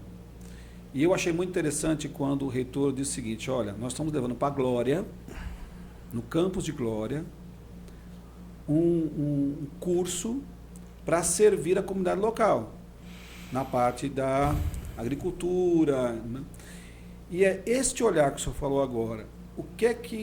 Qual é a vocação da região e como eu estou preparando, qualificando aquela região para desenvolver a sua vocação. Uhum. Para não tirar o homem do campo, para ele mandar o filho dele vir para a cidade, porque ali ele não tem absorção. Sabendo que aquela região, pode viver daquela atividade. E como o senhor disse, veja, eu tenho uma vocação que é a agricultura, e se hoje ela não está dando o rendimento que deveria, por falta de qualificação naquela área, a universidade chega para suprir isso, qualifica, não tira aquele personagem dali para trazer para inchar uma cidade que ele não vai estar qualificado para servir lá. Então, esse olhar, e quando eu estava conversando com o reitor sobre isso, ele realmente simpatiza com isso. Agora, é uma política pública que vem de cima para baixo. Mas aí eu faço uma pergunta, vamos lá. Você tem aqui, vocês pegaram essa ideia, a questão até proporcional da quantidade de caminhoneiros que tem aqui. Se tem caminhoneiro, tem caminhão, óbvio. Será que não era, vou dar um exemplo prático, eu sei que não é tão fácil assim como eu estou falando, mas só uma ideia. Não era o momento de alguém brigar, vamos botar assim, para trazer o curso de engenharia mecânica? Porque se tem tudo isso, precisa de engenheiros mecânicos. Então, estou falando justamente nisso, nesses cursos que geram riqueza. Então, eu acredito que, eu estou entendendo o que você falou. Veja, eu tô entendendo o que vocês estão falando. Vocês estão falando sobre, já existe uma cultura naquele lugar, então vamos suprir aquela cultura. Mas eu estou falando outra coisa. Eu estou falando de abrir a visão para lugares como nos Estados Unidos, que eram deserto. Eram lugares que não tinham nada. E, de alguma forma, alguém dá um start e diz, vamos trazer para cá isso aqui, porque a gente vai atrair. A gente vai atrair. Eu fico olhando, por exemplo, nós somos um país que temos ventos contínuos, tem um nome que é dado, mas são como se assim, ventos contínuos, ventos que não são ininterruptos, ventos que são constantes. É um dos únicos países do mundo que tem ventos. Veja, tem lugares que tem ventos fortes, depois baixa, mas Brasil é um país que tem ventos contínuos. Então, veja, nesses lugares não era para ter uma universidade só para fomentar tudo que uma indústria eólica necessitava? Entende? Então são essas ideias que eu fico pensando. Por exemplo, Itabaiana, Glória, Pião, Malhador, essa região daqui só tem agricultura, bacia leiteira, só isso que tem? Quais são as outras oportunidades que pode ter, que pode atrair com uma capacitação técnica científica? É isso que eu penso, sabe, doutor Fernando? Bom, estava aguardando agora. Bota botar para achar. Foi polêmico. Veja, eu acho que o primeiro entrave, por partes, não é discordando, nem concordando. Eu vou tentar mais fazer uma leitura, né, da realidade. Eu acho que o primeiro entrave que nós temos é política. Quando a gente fala de investir em áreas tecnológicas, em engenharias, elas não são competidoras com as áreas das humanas, da social e aplicada. Nosso problema é político e de investimento em ciência. E quando a gente fala em ciência, é também filosofia, é também história, é geografia, é economia, medicina, engenharia mecânica, civil, química, todas as áreas. O investimento é deficitário em ciência em todas as áreas. Então, elas não concorrem entre si, né? O segundo ponto, Sergipe está agora com a Universidade Federal de Sergipe, da qual eu tenho orgulho de fazer parte desde a graduação, a única universidade pública do Estado. Então, imagine o quanto o Estado de Sergipe deve do desenvolvimento do seu Estado à Universidade Federal de Sergipe. O que nos falta é investimento. E hoje a universidade vem descobrindo essa vocação, que é o que o Marcelo falou. O Alto Sertão Sergipano, a vocação daquela região, né, é bacia leiteira, é criação de gado, é agricultura, ou seja, as áreas do conhecimento que estão lá, né, são das agrárias, e corrobora com a fala do senhor aqui. Por que não descobrir a vocação da região e levar para lá? Às vezes a gente tem um sonho de levar um curso para uma determinada área, ou uma indústria, mas tem um cluster de produção. As demais indústrias que vão servir a essa estão dispostas a ir para aquela área? Talvez não estarão. Sim. Porque não tem malha rodoviária, não tem energia suficiente, não tem linha viva. Então ela não vai. Demanda. Isso. Então, investimento em ciência. Eu compreendo o que o senhor está dizendo, mas nós temos os institutos federais de ensino, que são tecnológicos, que são os IFES. Sim. Né? Nas universidades, principalmente na Federal do Sergipe, nós também hoje temos desde a engenharia mecânica, né, a engenharia de alimentos. Sim. Para Itabaiana especificamente, eu acho que todo curso, né, que tem aqui tem um pouco da cara da cidade. Agora, obviamente, dá para que tenha uma expansão do campus, pela própria dinâmica da cidade. Veja como é interessante, a gente vê muito as áreas tecnológicas, mas quanta literatura gera de riqueza cultural, né? E na venda de livro. Paraty, quando faz a sua Bienal do Livro. Literatura, língua portuguesa, história, filosofia, sociologia, gera uma riqueza imensa. E às vezes a gente pensa na indústria metalmecânica, de chips. No mundo, não é só no Brasil não, quem domina a produção de semicondutores e chip é Taiwan. Por isso que aquele conflito com a China. Estados Unidos é refém de Taiwan, China é refém, Brasil o mundo é refém de Taiwan. Em semicondutores e chip. Se ela parar até celular, a gente fica sem carro. Perfeito. Né? Então, não dá para todo mundo ser tecnológico. Na economia, você sabe, tem uma teoria chamada teoria das vantagens comparativas. Você produz vinho melhor do que eu, mas eu produzo os chips. Lhe vendo chip, você me vende vinho. Se eu for produzir vinho, eu vou gastar dinheiro. Não vou produzir porque minha terra não é fértil. Vai sair caro para mim. Porém, se você for tentar produzir chip, você também não vai conseguir. Mas, para além da teoria das vantagens comparativas, aí eu concordo em número gênero e grau com o senhor, o Brasil vem num processo de desinvestimento. Nós aprendemos e parece que gostamos a ser refém do mundo e do mercado. Fechamos nossas refinarias, porque nossas refinarias eram do passado, com petróleo leve, agora um petróleo bruto. Tem que fazer o blend, melhor jogar o petróleo e comprar ele refinado e gasolina. Meu Deus, não tem tecnologia de ponta nisso. Sabe? E a gente vende um produto bruto para comprar um de valor agregado. Nós não se preocupamos em ser exportadores de commodities. Dá recurso, nossa balança comercial é superavitária, mas tecnologicamente nós não vamos desenvolver. É o país que exporta minério de ferro e importa aço. Mas era simples, eu vou parar de exportar minério de ferro. Não vai ter aço no mundo, não vai ter carro. Então baixa o preço para mim. Perfeito. É negociar. Perfeito. Não tem problema de eu não fazer aqui. Agora eu vou comprar no preço justo. Perfeito. Ou então eu aumento o meu. Perfeito. Então tem muita coisa que se o Brasil... Porque o Brasil não teve essa coragem ainda de peitar. E os momentos que teve, por pressão internacional e política interna, é uma classe política que não é unida. Cada um aponta para um norte, aquela solução do barco. É melhor com balde, é melhor com... E o barco afundando. Sabe? Vamos resolver isso aqui. E vamos deixar crescer, que é bom para todo mundo. Então, a gente não consegue ter isso. Então, hoje, resumindo, né, investimento em educação, em todas as áreas. Precisamos de todas elas, e muitas delas geram riqueza. Aqui no shopping Itabaiana tem a Bienal do Livro, Sim. que o estado quase todo vem para cá visitar, e é fantástico, e gera recurso. Itabaiana é a única cidade do interior do estado que tem shopping. Isso também é fantástico. O campus daqui precisa de outros cursos. Nós temos contabilidade e administração. A vocação do município não é comércio? 2 cursos que casam. O comércio daqui se profissionalizar e entender a importância desses profissionais. Acho que tem biologia, letras, pedagogia, que é importante, formação, é capital humano. Para ter o engenheiro, tem que ter o pedagogo. Lá na educação básica, fundamental e médio. Né? Tem que ter o que é formado em letras. Então, tudo é importante.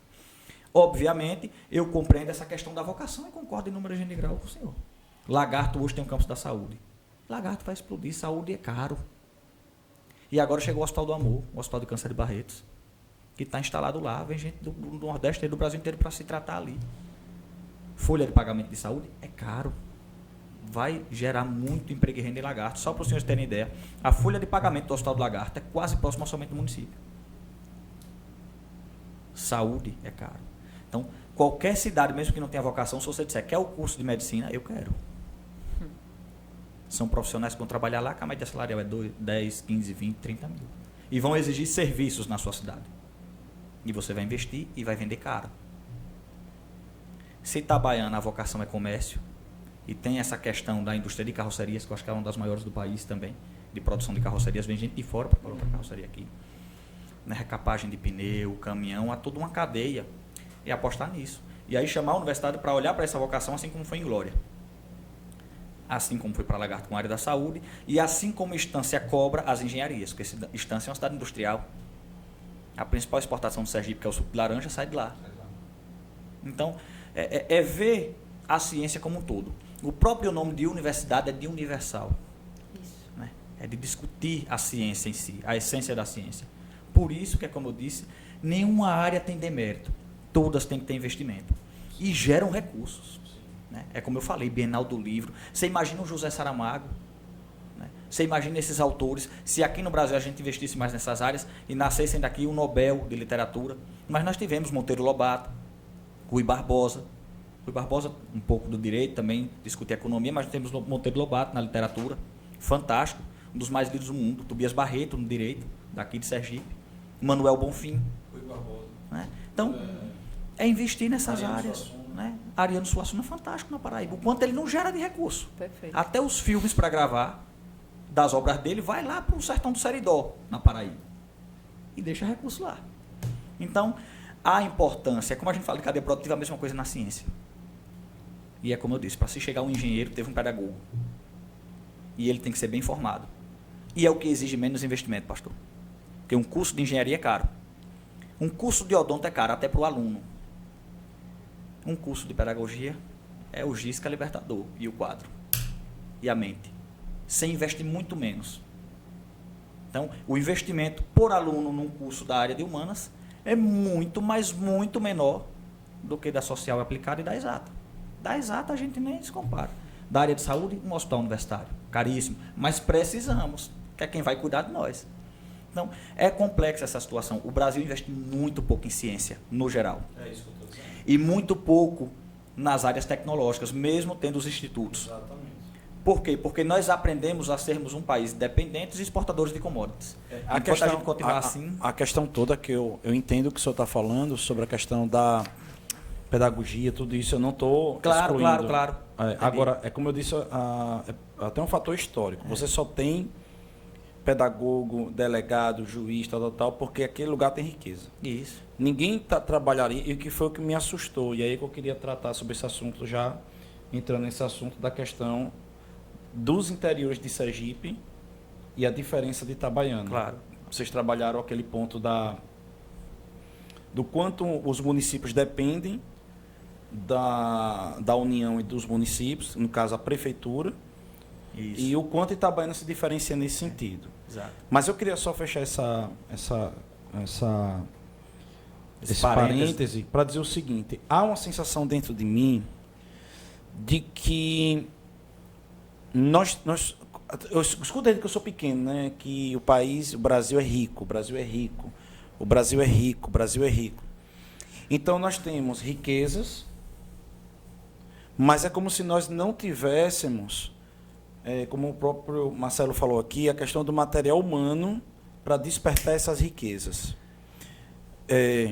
Eu vejo, por exemplo, um Santos Dumont, um inventor. Então, é disso que eu estou falando. Eu estou falando de ciência que vai gerar recurso, riqueza e por aí vai. Nós temos hoje uma das maiores indústrias de aviões do mundo aqui no Brasil, Embraer. Então, eu creio que é disso que eu estou falando. Eu estou falando sobre você ter um apoio. Porque quando você olha, por exemplo, dentro de uma sociedade como a nossa aqui do interior de Sergipe, quando você olha para qualquer cidade, existem gênios ali dentro. Sabe o que eu penso? Eu penso que existem tantos gênios dentro das nossas cidades, mas que esses gênios poderão bater pedra até o último dia de sua vida. Essas pessoas que têm mentalidades diferenciadas, inteligências diferenciadas, não serão descobertos. Elas morrerão no anonimato, porque não teve alguém ali para poder propor. E eu acredito que, por exemplo, a questão do 5S, né, a questão desses laboratórios que às vezes são técnicos, escolas técnicas federais, né? E eu penso que pelo menos eu vejo dessa forma, e aqui nós estamos bem abertos, cada um pensar da sua forma, mas eu vejo que nós estamos muito saturados. Basta olhar para uma universidade, a própria Universidade de Sergipe, né? Eu concorri a uma vaga em especialização e mestrado, e, enfim, não consegui concluir por causa da minha rotina, mas eu olho que, em termos gerais, você vê a quantidade de cursos, até por causa disso mesmo que você falou sobre o GIS e a cabeça, é mais barato. E eu vejo que nós temos poucas opções nas próprias universidades para despertar essas potencialidades, que vão despertar riquezas e tudo mais. É apenas só para não deixar vago a minha opinião, mas eu acho, assim, de suma importância, obviamente, a pedagogia, o direito, a economia, todos esses cursos, mas eu acredito que o Brasil vai precisar dar um salto nessa parte tecnológica, até porque a saída que vocês apontaram, uma delas é a tecnológica. E a tecnológica em capital humano. Com investimento em capital humano. Quando vocês colocam aqui, em relação a essa questão de... O pastor, eu estou entendendo o que o senhor está querendo dizer, pastor, em termos de focar em coisas que levem a um desenvolvimento que atinja uma boa parte da sociedade, que ela possa ser beneficiada. Não é isso? Esse é o seu cerne da sua questão aqui. Quando o senhor falar isso, até a gente pode trazer para o lado até espiritual, né? Que a gente está aqui, a gente está num contexto de igreja, mas isso tem a ver com transbordar, né? Então, assim, a gente está falando de coisas que 90% das coisas que a gente vê sendo produzidas e na área acadêmica mesmo, são coisas que morrem em si mesmas. Eu digo porque quando eu fiz a minha tese do mestrado, eu lembro que eu vi debates entre os professores falando de quantas e quantas defesas de monografias e de teses que ficam engavetadas e não têm utilidade nenhuma. Então, pessoas que estão lá, defendem uma tese, ou seja, isso já vem desde atrás, né, da educação que recebeu, que ninguém... No Brasil, a gente não é educado a ter uma mente empreendedora, e sim uma mente de empregado. Então, quando você vai para a faculdade, você também vai fazer uma tese que não tem uma mente de expansão, de escala. Porque, na verdade, você está falando o seguinte, Fernando, Marcelo, você tem dois quadros. Você tem o quadro dos doutorados, e existe um outro quadro que isso é um índice mundial, não é brasileiro, é mundial. Existe um estudo mundial que é feito, eu me esqueci o nome, estava procurando aqui o nome desse negócio, mas é assim, a quantidade por país de doutorados, de tese de doutorado concluídas, entregues, e a sua aplicabilidade. O quanto aquela tese de doutorado ela foi benéfica ou ela foi interessante para a sociedade e a sua aplicação. O Brasil, depois do programa de Dilma e de Lula, de que é o país da educação, tem um outro nome que é dado, mas pátria educadora. Pátria Educadora, nós tivemos uma explosão de doutorados. Mas nós temos um dos menores índices mundiais, eu acho que é o penúltimo, antepenúltimo, de aplicabilidade. É disso que você está falando. Aplicabilidade quase que zero em termos de relevância mundial. Em termos não, isso foi importante e tal. É isso aí. Isso. E aí é aquela questão. Então, é uma formação. Então, são pessoas adultas, né, que terminaram uma faculdade, mas ainda continuam com aquela mente e não tem visão. Então, elas vão sair de lá e muitas das pessoas que se formaram comigo, elas não se tornaram pessoas na área da economia. Elas foram trabalhar num G. Barbosa, trabalhar em qualquer outro local, mas elas não desenvolveram tudo aquilo que elas aprenderam na faculdade. E eu entendo que aquilo ali morreu nelas mesmas. Elas não conseguiram transbordar aquilo dali. Quando eu falo em investir em tecnologia, eu entendo que a gente conseguiu presenciar na pandemia a importância da tecnologia, o quanto ela consegue atingir, né, várias pessoas ao mesmo tempo. Então, a gente está falando de escala, né? Isso, Fernando entende bem nesse termo, economia de escala, né? Aquela questão de você conseguir fazer algo em grande quantidade, reduzindo custos, entre outras coisas. Isso, muitas pessoas não têm essa mentalidade. Trazendo aqui para Itabaiana, eu não sei se vocês que estão aqui na mesa concordam, eu estou morando aqui só há 3 meses, mas eu já venho para cá há uns 3 anos, né? Indo e vindo para Aracaju. Mas eu percebo, eu não sei se a palavra seria essa, se eu estiver sendo injusta, vocês me corrijam.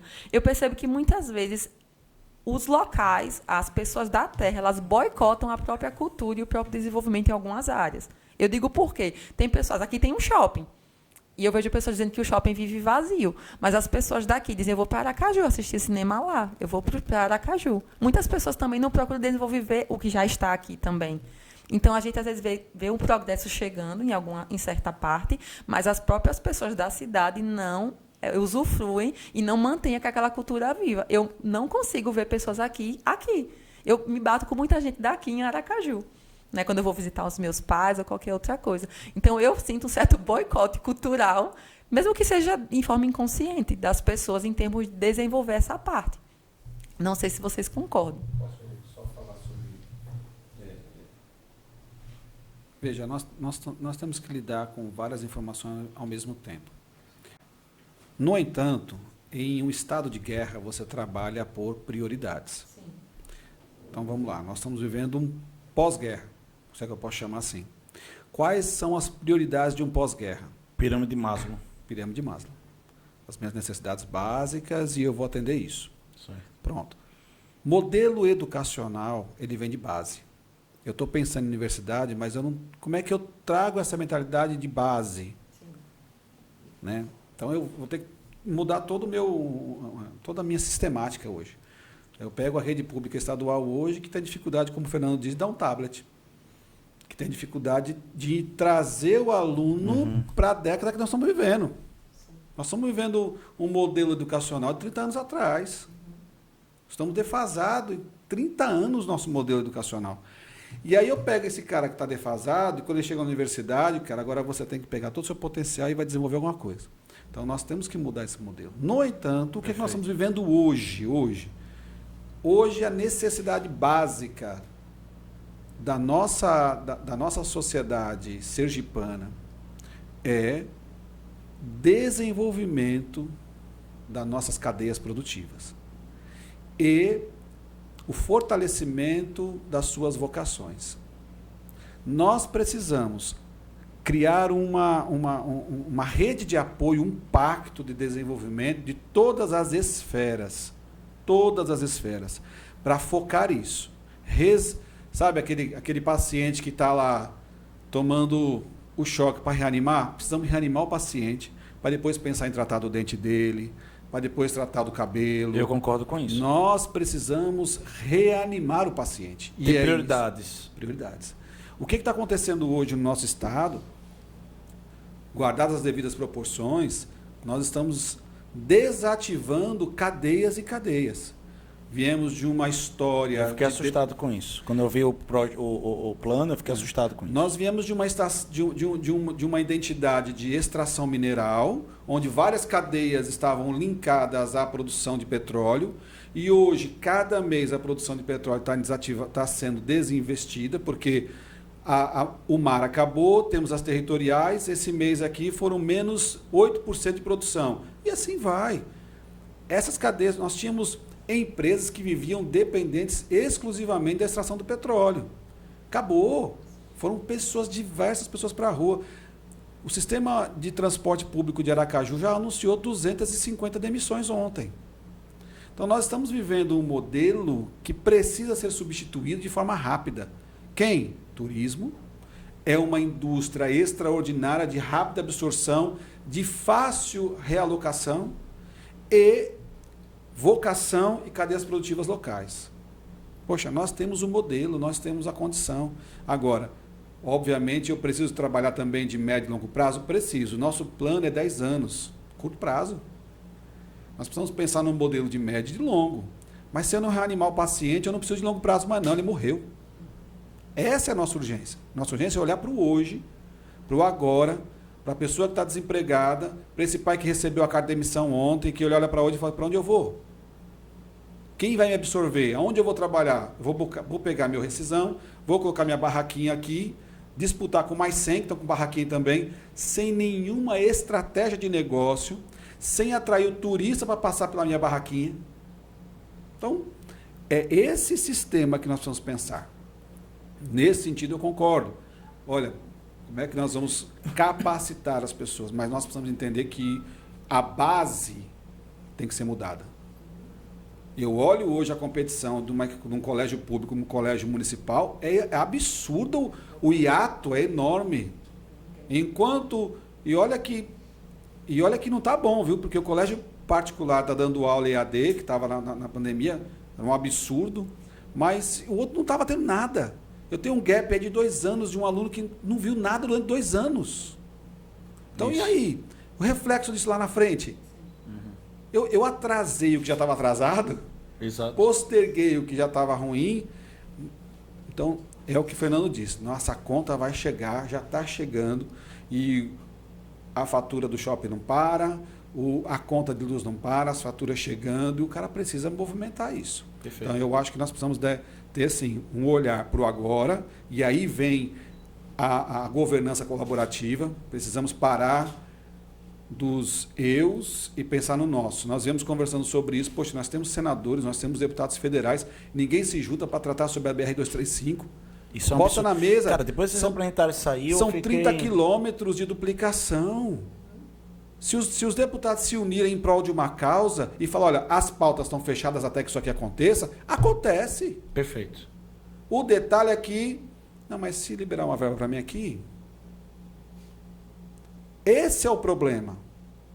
É isso aí. E eu acho que o olhar da sociedade tem que começar a ser mais crítica nesse sentido, ao escolher seus representantes e dizer, peraí, está negociando para você ou para mim?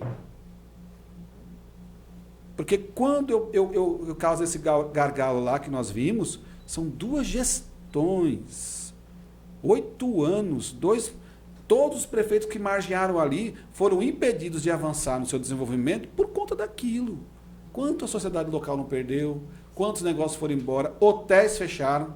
Você vê hotéis lá fechado, estruturas belíssimas, impropriar fechado, aquilo dói no coração. Dói, eu tô entendendo. Então, eu acho que é isso, acho que a discussão, eu acho que o fomentar, e essa discussão aqui é bacana para fomentar isso. Primeiro, a sociedade precisa perceber que é urgente a escolha de quem tem o olhar desenvolvimentista, sim. Eu preciso ter esse olhar. Deixa eu falar algo para você. Ninguém precisa dar opinião sobre isso, não. Tá? Então, vou dizer só uma questão, talvez até de uma outra, eu acho, em outro podcast. Mas, sabe, eu acho que nós estamos... Veja, vocês pegaram algo, achei extraordinário isso. Vocês deram alguns tiros. Né? Eu fui para as duas apresentações, Itabaiana e fui para de lá, da Alese. Vocês apontaram. Como vocês falaram? Tecnologia, investir em material humano nisso, a questão da ampliação das BRs e tudo mais. Pronto. Se pegasse essas duas coisas, tecnologia e investir em material humano e duplicação, fechasse pauta, pronto, beleza. Tem muita coisa que separa a gente, mas isso nos une. Pronto, beleza. Eu penso, sei lá, estou aqui chutando, por onde passa essa BR, ou essas BRs? Pela propriedade dos francos. Os francos têm influência? De Torá. Então, todo mundo se juntasse, todo mundo se somasse. Ponto, beleza. Mas o problema é que o Brasil hoje está discutindo quem é o pai do vírus. Se é Bolsonaro, é Bozo, é gado, é não sei o quê. Não, que você é petista. Não, você é ladrão. Não, você é Bozo, você é gado. Aí, essa discussão que hoje a discussão no Brasil é quem é ladrão, quem é Bozo, quem é gado, quem é isso. Acabou-se. É pronome neutro. Essas discussões idiotizadas. Para mim, a gente tem que discutir essas coisas aí quando a gente está, sabe, nadando. Sabe, acho que a gente vai discutir. Quando o paciente está recuperado. Meu irmão, quando você está falando, quando está ali, com muita gordura para você discutir. Mas nós temos que discutir outras coisas agora com urgência. E com saídas fáceis. O que vocês apontaram é muito fácil. Porque até então, a gente fica, às vezes, até discutindo o sexo dos anjos, né? Fica discutindo o sexo dos anjos. Olha, qual é a saída para a violência? Não, a saída é isso, a saída é aquilo. Fica discutindo. Mas se chega alguém que diz, olha, 1 mais 1 são 2, está aqui. Tem essa saída que está muito claro. Acabou, todo mundo... Peraí, está todo mundo querendo o melhor mesmo? Vamos ouvir isso aqui? A história do menos é mais. Né? Então, essa é a minha... Não precisa nem entrar nisso aqui. Pode... falar a sua opinião. Sei que tem muita coisa engasgada aí. Não. Eu não vou deixar não que você vai dizer. Hã? Mas a gente vai ainda mais um pouco. Pode ir. Vou ver se eu consigo sintetizar em 3 minutos. Não. Papo legal demais, interessante. Aqui a nossa intenção era essa mesmo, né? Sim. Discutir, desmistificar alguns temas. Né? Acho que para encerrar aqui, quando a gente falou de educação, e eu vi quando o senhor falou de gênio, concordo. Mas gênios nós temos na literatura, né? Nós temos Monteiro Lobato, Carlos Drummond de Andrade, sim. Nas ciências médicas, com Oswaldo Cruz, a Fundação Fiocruz, que hoje é quem está salvando o Brasil, produzindo vacina, junto com o Instituto Butantan, né? O próprio Santos Dumont. Ou seja, você vê que todas as áreas têm as suas importâncias e que geram riqueza também para o Brasil, desde a literatura, da pedagogia, das ciências médicas e as engenharias. Porém, quando a gente fala das teses de doutorado do Brasil e aplicabilidade, eu acho que é porque o país não dá condições de aplicação desse conhecimento produzido. Por isso que é a fuga dos cérebros. Muitos doutores e os melhores fogem. Vão para países que dão condições de aplicar o seu conhecimento. Fuga dos cérebros é um fenômeno não só do Brasil. Muitos também estão saindo de países da Europa. Perfeito. Migrando para onde? Para a China. Que de fato copiou, mas hoje produz e bem. Não, é fantástico. Isso Produz e bem, mas copiou, todo mundo sabe, copiou. Isso é fato. É. Né? Só que copiou, aprendeu e melhorou. Uhum. E a gente nem isso, nem copiar. A gente está fechando e comprando o pacote pronto. Mas é o problema das patentes. Mas Isso. é outra discussão. Mas, enfim. Não, mas eu acho que independente das patentes, por exemplo, a gente está fechando e perdendo indústria e mercado para a China, porque lá a mão de obra é barata, não tem lei trabalhista. Então é muito mais barato comprar um sapato de couro lá do que comprar aqui. Comprar um cinto lá, meu Deus, não tem tecnologia nisso. Não tem nada, é algo tão simples, tão artesanal, e a gente está comprando de fora porque se torna mais barato. Hoje, até uma caneta, tudo que a gente pegar, eu fui comprar um espelhinho para botar no meu banheiro, China. Eu digo, meu Deus, um espelho de banheiro. Eu tenho que me submeter a comprar e vir da China, porque parece que aqui ninguém sabe produzir um espelho de banheiro. Então, foi uma escolha do país errada, que é aquilo que o senhor falou. Não só investir em ciência e tecnologia, de exportar commodities e comprar produto com valor agregado. E espelho não é com valor agregado. E o custo que é caro de imposto. Há uma frase que eu gosto muito. Né? No Brasil, aí uma mentalidade. Como o Rafael falou. Você me dá uma parte. Eu tive a oportunidade de ver alguns empresários que foram para a China e eu fiquei assim, babando, ele me dizendo que eles queriam fechar os contêineres.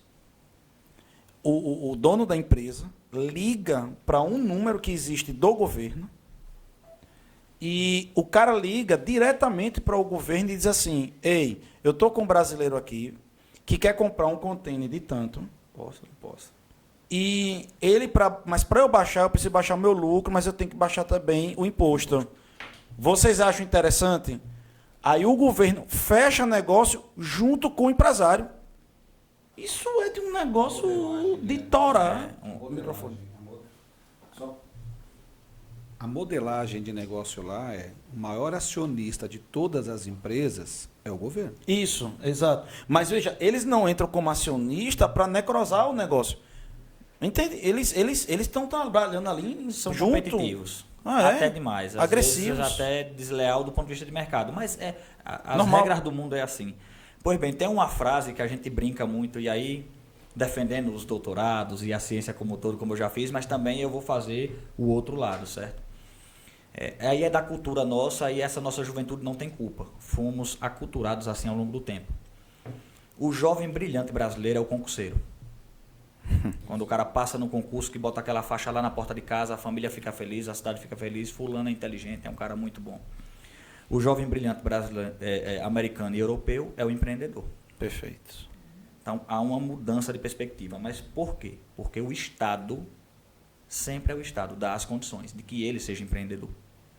Perfeito. Financiamento, com taxa de juros baixa. Perfeito. Olha para sua tese com carinho e diz, vamos tentar ver se isso vira um produto. China, Estados Unidos, Europa.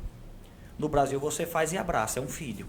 Perfeito. Se você tem condições e dinheiro e veio de uma família rica, você consegue tornar aquilo um produto. Se não, é aquilo que a gente falou. Você vai correr atrás do governo, de banco, público, privado, e as portas estarão fechadas. Então, é o Estado que não dá as condições para que esses nossos gênios tenham essas condições. Aí se torna um concurseiro.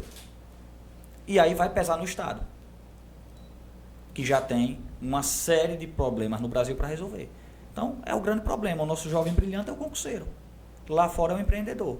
Nós temos que inverter essa lógica. Né? E para inverter essa lógica é uma mudança de mentalidade, não só da nossa juventude, que hoje é muito mais, né, afoita do que a do passado. Hoje cobra mais, está na rede social, está discutindo política pública, está além do orçamento, coisa que no passado ninguém nem imaginava. Porém, o Estado tem que dar as condições. E é isso que a gente pede. E eu acho que está todo mundo aqui, digamos, no mesmo linguajar. É que o Estado invista em ciência e tecnologia como um todo, né? Nas engenharias, que o Brasil deixe de ser um exportador de commodities, não que pare de exportar commodities, porque hoje é quem segura o superávit e o agronegócio. Mas pelo menos continuar fazendo, que não pode parar, mas investindo aqui. Como o senhor disse, que a gente não fique só exportando minério de ferro. Por que não exportar carro? Por que não exportar celular? Agora, isso precisa de um tempo de maturação, 10, 20, 30 anos. Sim, mas a gente tem que começar. Tem que começar. Em algum momento tem que dar esse passo. Sim, perfeito. E o Brasil tem que dar esse passo. Senão, a gente vai ficar refém da teoria das vantagens comparativas, vendendo o alimento, alimentando o mundo, que é o principal país do mundo hoje que alimenta o mundo. Também era dizer a mesma coisa, vamos fechar as portas. Vocês vão passar fome aí? Não. Então me mostra essa tecnologia que você faz no seu chip que eu quero fazer aqui também. O Japão não produz quase nada do que come. É uma ilha vulcânica. E é um dos países mais ricos do mundo. Porque trabalha com tecnologia. Veja lá o seu discurso como corrobora nos números. Uhum. Mas a gente fecha as portas e não manda mais para lá. Nós estávamos com os containers com carne bovina aí, estocados, esperando a China liberar e pagando caro aqui no Brasil. O brasileiro passando fome, comprando osso. Uhum. Por que não trazer esse container para cá e vender aqui? Ah, porque eu vou receber em dólar. Cobre em dólar. Eu já acho que é o anarcoliberalismo. Entendeu? É o anarcoliberalismo. É aí que tem que entrar o Estado. Isso, regulando. E regular. Isso. Aí é quando eu acredito que... Aí Entendeu? quebra o meu discurso de neoliberal e aí que eu acho que tem que entrar o Estado dizendo, não, para fora vai ser tanto, mas para dentro vai ser X. É o seguinte, supre excedente. Perfeito. Vai. Supre excedente. Até vai. porque nós temos uma crise alimentar para frente e não vai ter como sustentar os outros e matar o da O gente. Brasil só vai se desenvolver quando a gente compreender. Unidade, vai ter É, que ter unidade. vai ter que ter unidade. A gente está muito Unidade, dividido. isso, E ter um perfeito. projeto nacional de desenvolvimento Concordo que com você. pense como um todo. Fernando, nós já estouramos, assim, Maravilha. programa bom é assim, né? Estouramos o horário, mas eu não queria furtar o tema e ver que ainda está essa caixa aberta na minha mente. Eu queria, assim, que você pudesse falar para a nossa audiência o seguinte, características positivas de Itabaiana, de forma bem objetiva. Itabaiana é uma bênção por quê? Veja, é uma bênção, abençoado por Deus, né? Eu não tenho dúvida nisso. Uhum. É como eu disse, é uma cidade que, olha, que dela derivaram várias, que hoje dá quase 200 mil habitantes. E o PIB de Itabaiana, ou seja, tudo que é produzido internamente no município durante um ano, toda a sua riqueza, 60% vem do serviço, ou seja, do comércio, Presta do atenção nisso. empresário e das famílias. Eu não entendi essa segurança. Explique por que isso é importante. Isso. Essa relação no país é o contrário. Entre 60% e 70% do que é produzido na maioria dos municípios brasileiros, ou seja, em mais de 80% deles, advém da administração pública e seguridade social, ou seja, INSS e prefeitura. São os principais agentes econômicos do município. Se fechasse prefeitura e INSS, o município não conseguiria se sustentar. Itabaiana é o contrário. 60% de tudo que é de riqueza produzida aqui vem dos serviços. 6% da agricultura, né, e 8% da indústria, ou seja, 74%. Só dependemos em 26% da administração pública e de seguridade social. Então, é um município empreendedor. As fontes de recursos previstas lá na LOA, Lei Orçamentária Anual do Município, 80%, 84% de repasses constitucionais. Ainda é muito, mas se for comparar a média nacional, 95% dos municípios dependem de FPM. Itabaiana, 84%. E é um município, como o Marcelo falou, que vem se desenvolvendo a todo tempo. E um dos que menos sofreu os efeitos da pandemia no estado. Porque é a característica de Itabaiana de ser o centro de abastecimento de Sergipe e da região nordeste da Bahia. É porque eu sou um vendedor de Itabaiana, então você que está nos assistindo, o que Fernando está falando através da ciência é que Itabaiana é o melhor município do estado de Sergipe para você poder empreender de forma segura. Então venha para cá, tá certo? Venha para cá. E aqui as pessoas têm esse costume que eu acho bonito de aqui se produz, aqui se consome. Eles dão a preferência a comprar aqui em Itabaiana. Se não tiver, né, há esse sentimento, esse pertencimento de ser itabaianense. Uhum. E Itabaiana deu frutos para o estado de Sergipe e para o mundo. Vocês sabem disso. Né? João Carlos Paz Mendonça, né, que fundou o Bom Preço, o Hipercard, que hoje é dono do grupo JCPM, falando em dinheiro bilionário, itabaianense.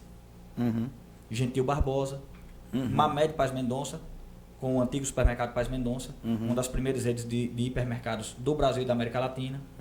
Então, Itabaiana tem essa vocação comercial, não é de agora. Perfeito. Já vem, né, do passado. E é uma cidade boa de se viver e de se morar, de fazer família, de você estar aqui junto. Olha o crescimento da igreja. Eu lembro que quando eu passava aqui, a igreja era lá na avenida, e olha como ela prosperou. Fernando é de fora, Marcelo de fora, Rafaela de fora, eu também de fora. E nós estamos morando aqui, né? Será e que você também venha para cá. E quando você venha para cá, venha congregar na Verbo da Vida. Tá certo? É um polo de atração de bênçãos. E olha o tamanho da igreja hoje. Com toda humildade, é a melhor igreja do interior, tá certo? Então, eu acho que Itabaiana é isso. Tem o turismo, né? Tem tudo isso. E é uma cidade próspera, que as pessoas podem ver, é acolhedora. Sim. Itabaiana é uma cidade acolhedora. E eu acho que, principalmente, a força de Itabaiana está no seu povo. No capital humano. Show de bola. Comércio é isso, é gente, é coragem, é disposição para levantar. Né?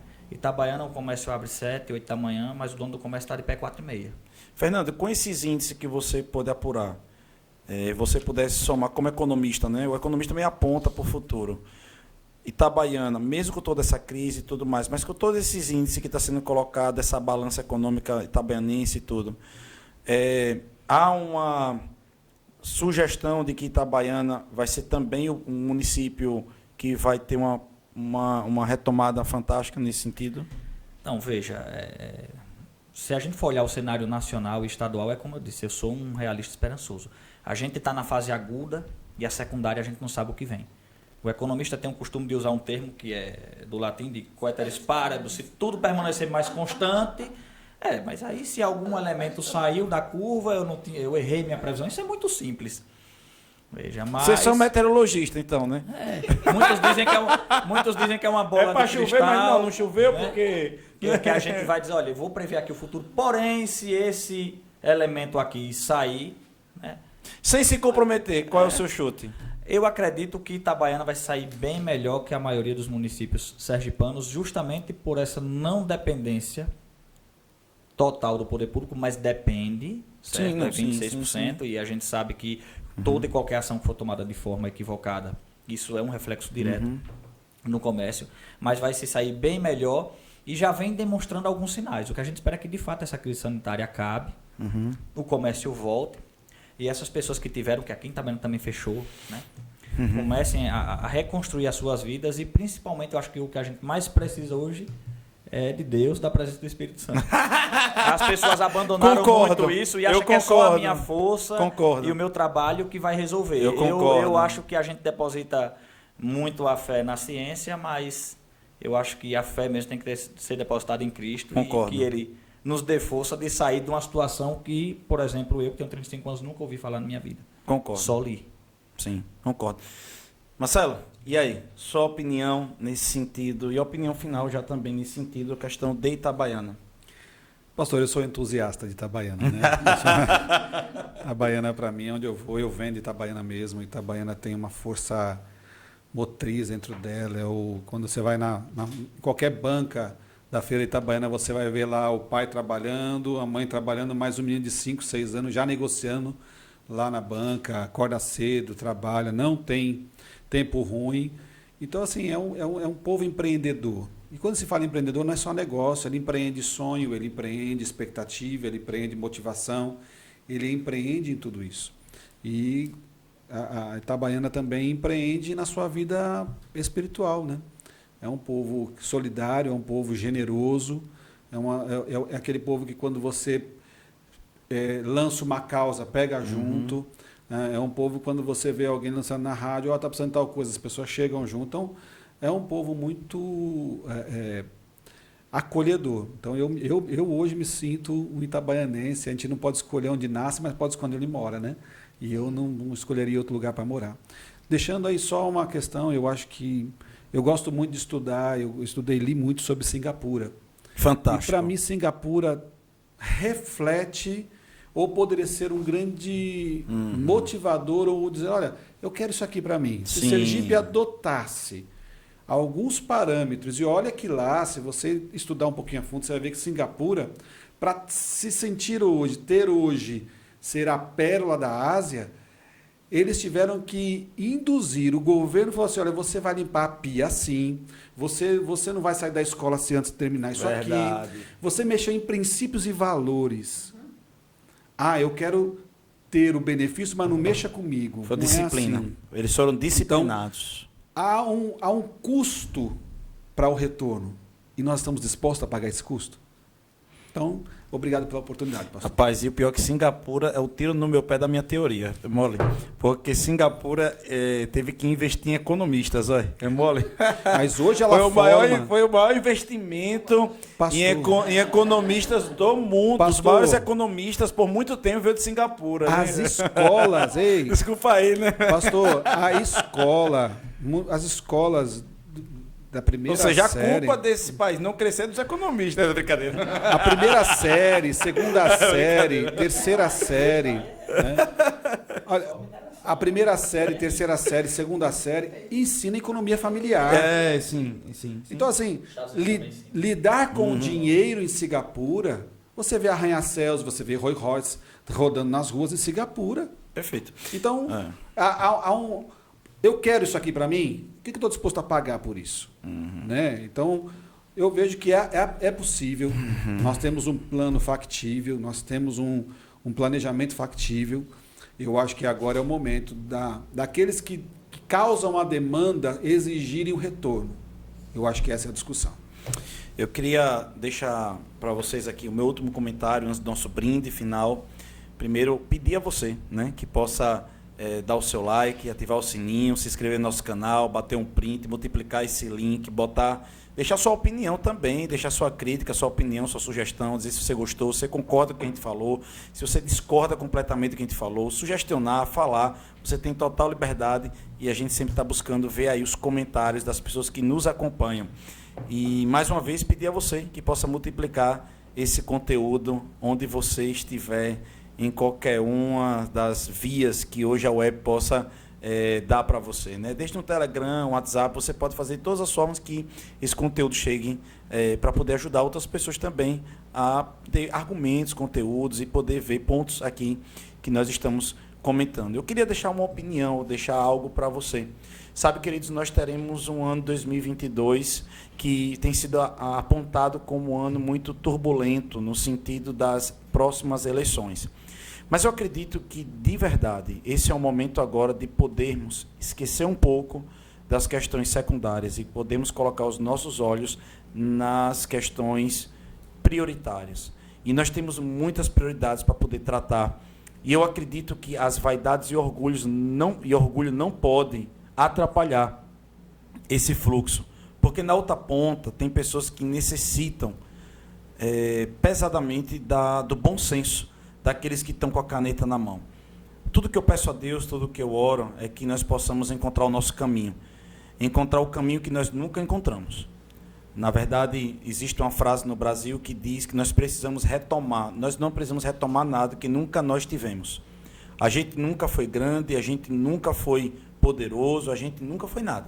Essa é a verdade. Se a gente puder calçar a sandália da humildade, nós precisamos tomar uma consciência para não retomar, mas para tomar. Nós precisamos tomar vergonha na cara, nós precisamos de ajuda de Deus, nós precisamos de humildade, acabar com as vaidades, orgulho, egoísmo e podermos, de fato, dar as mãos uns aos outros. Eu, particularmente, decidi algo no próximo ano.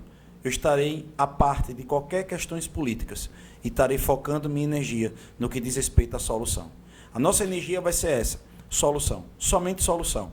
Não estaremos discutindo gordura, estaremos discutindo aquilo que é prioridade. E essa é a minha orientação para você, que a gente possa focar em solução. Somente solução, sem paixões, mas somente solução. Então, eu declaro, meu irmão, sobre a sua vida, que seus negócios, tudo aquilo que você estiver colocando na sua mão, que você possa estar retomando em nome de Jesus. Também quero falar para você um convite. Venha fazer parte da família itabaianense. Venha para a nossa cidade, venha fazer parte dessa igreja, porque eu sei que nós estaremos em um bom lugar. Como foi falado aqui, os cenários são muito favoráveis e os ventos estão soprando. Eu sou otimista. Não sou otimista realista, eu sou otimista. Então aqui já vai do meu espírito, do meu coração, em que eu creio que nós estamos montando uma onda e Deus ele nos colocou no lugar certo, na hora certa, no momento certo. Há uma onda se formando em Itabaiana e eu sei, como um bom surfista que fica na praia esperando o momento de entrar, nós estamos perto de ver uma grande onda se formando em Itabaiana e eu sei que Itabaiana será uma pérola assim do sertão, do agreste, que ela vai florescer cada vez mais e eu declaro isso em nome de Jesus. Eu quero dar um brinde, né? Quero convidar os nossos convidados também a dar o brinde. O meu brinde vai para todos aqueles que permaneceram de pé, todos aqueles que permaneceram firmes, todos aqueles que acreditam, estão acreditando no Brasil e que você possa continuar com esse entusiasmo. É por causa desse entusiasmo que eu acredito que nós vamos encontrar esse caminho. Então, continue firme e vamos para frente. Rafa. Amém. O meu brinde vai para você, que vai poder usufruir desse conteúdo, que vai poder mudar a sua mentalidade em relação a tudo que tem acontecido ao seu redor. Para que você não se conforme exatamente com aquilo que você apenas ouve de uma opinião, mas que você possa entender todo um contexto aqui para ampliar a sua mentalidade. Einstein fala que é insanidade querer resultados diferentes fazendo as mesmas coisas. Então, que você possa refletir de uma forma diferente o que tem acontecido ao seu redor, e esse tema é de muita relevância, que você possa compartilhar com outras pessoas que possam ampliar o conhecimento delas nesse aspecto. Um brinde a você. Bom, o meu brinde vai a todos vocês que perderam seus entes, perderam seus empregos, que não desanimem. Verdade. Coloquem Cristo como centro em 2022. Né? Que recomecem os empregos, que a saúde vença e que, principalmente, se forem escolher uma igreja, venha para o Verbo da Vida, venha aqui para Itabaiana e venha congregar com a gente. Eu concordo. Um grande abraço. E o meu brinde vai para você, empreendedor, que nesse momento de pandemia se desfez de coisas pessoais para manter o seu empregado, para manter o seu negócio aberto, não desistiu do seu sonho. E se por acaso você está passando por aquela fase que não sabe para onde vai, vem para cá, venha seguir aqui os nossos conselhos espirituais e você vai se dar bem. Vamos lá para o nosso brinde. 1, 2, 3 e... Fly!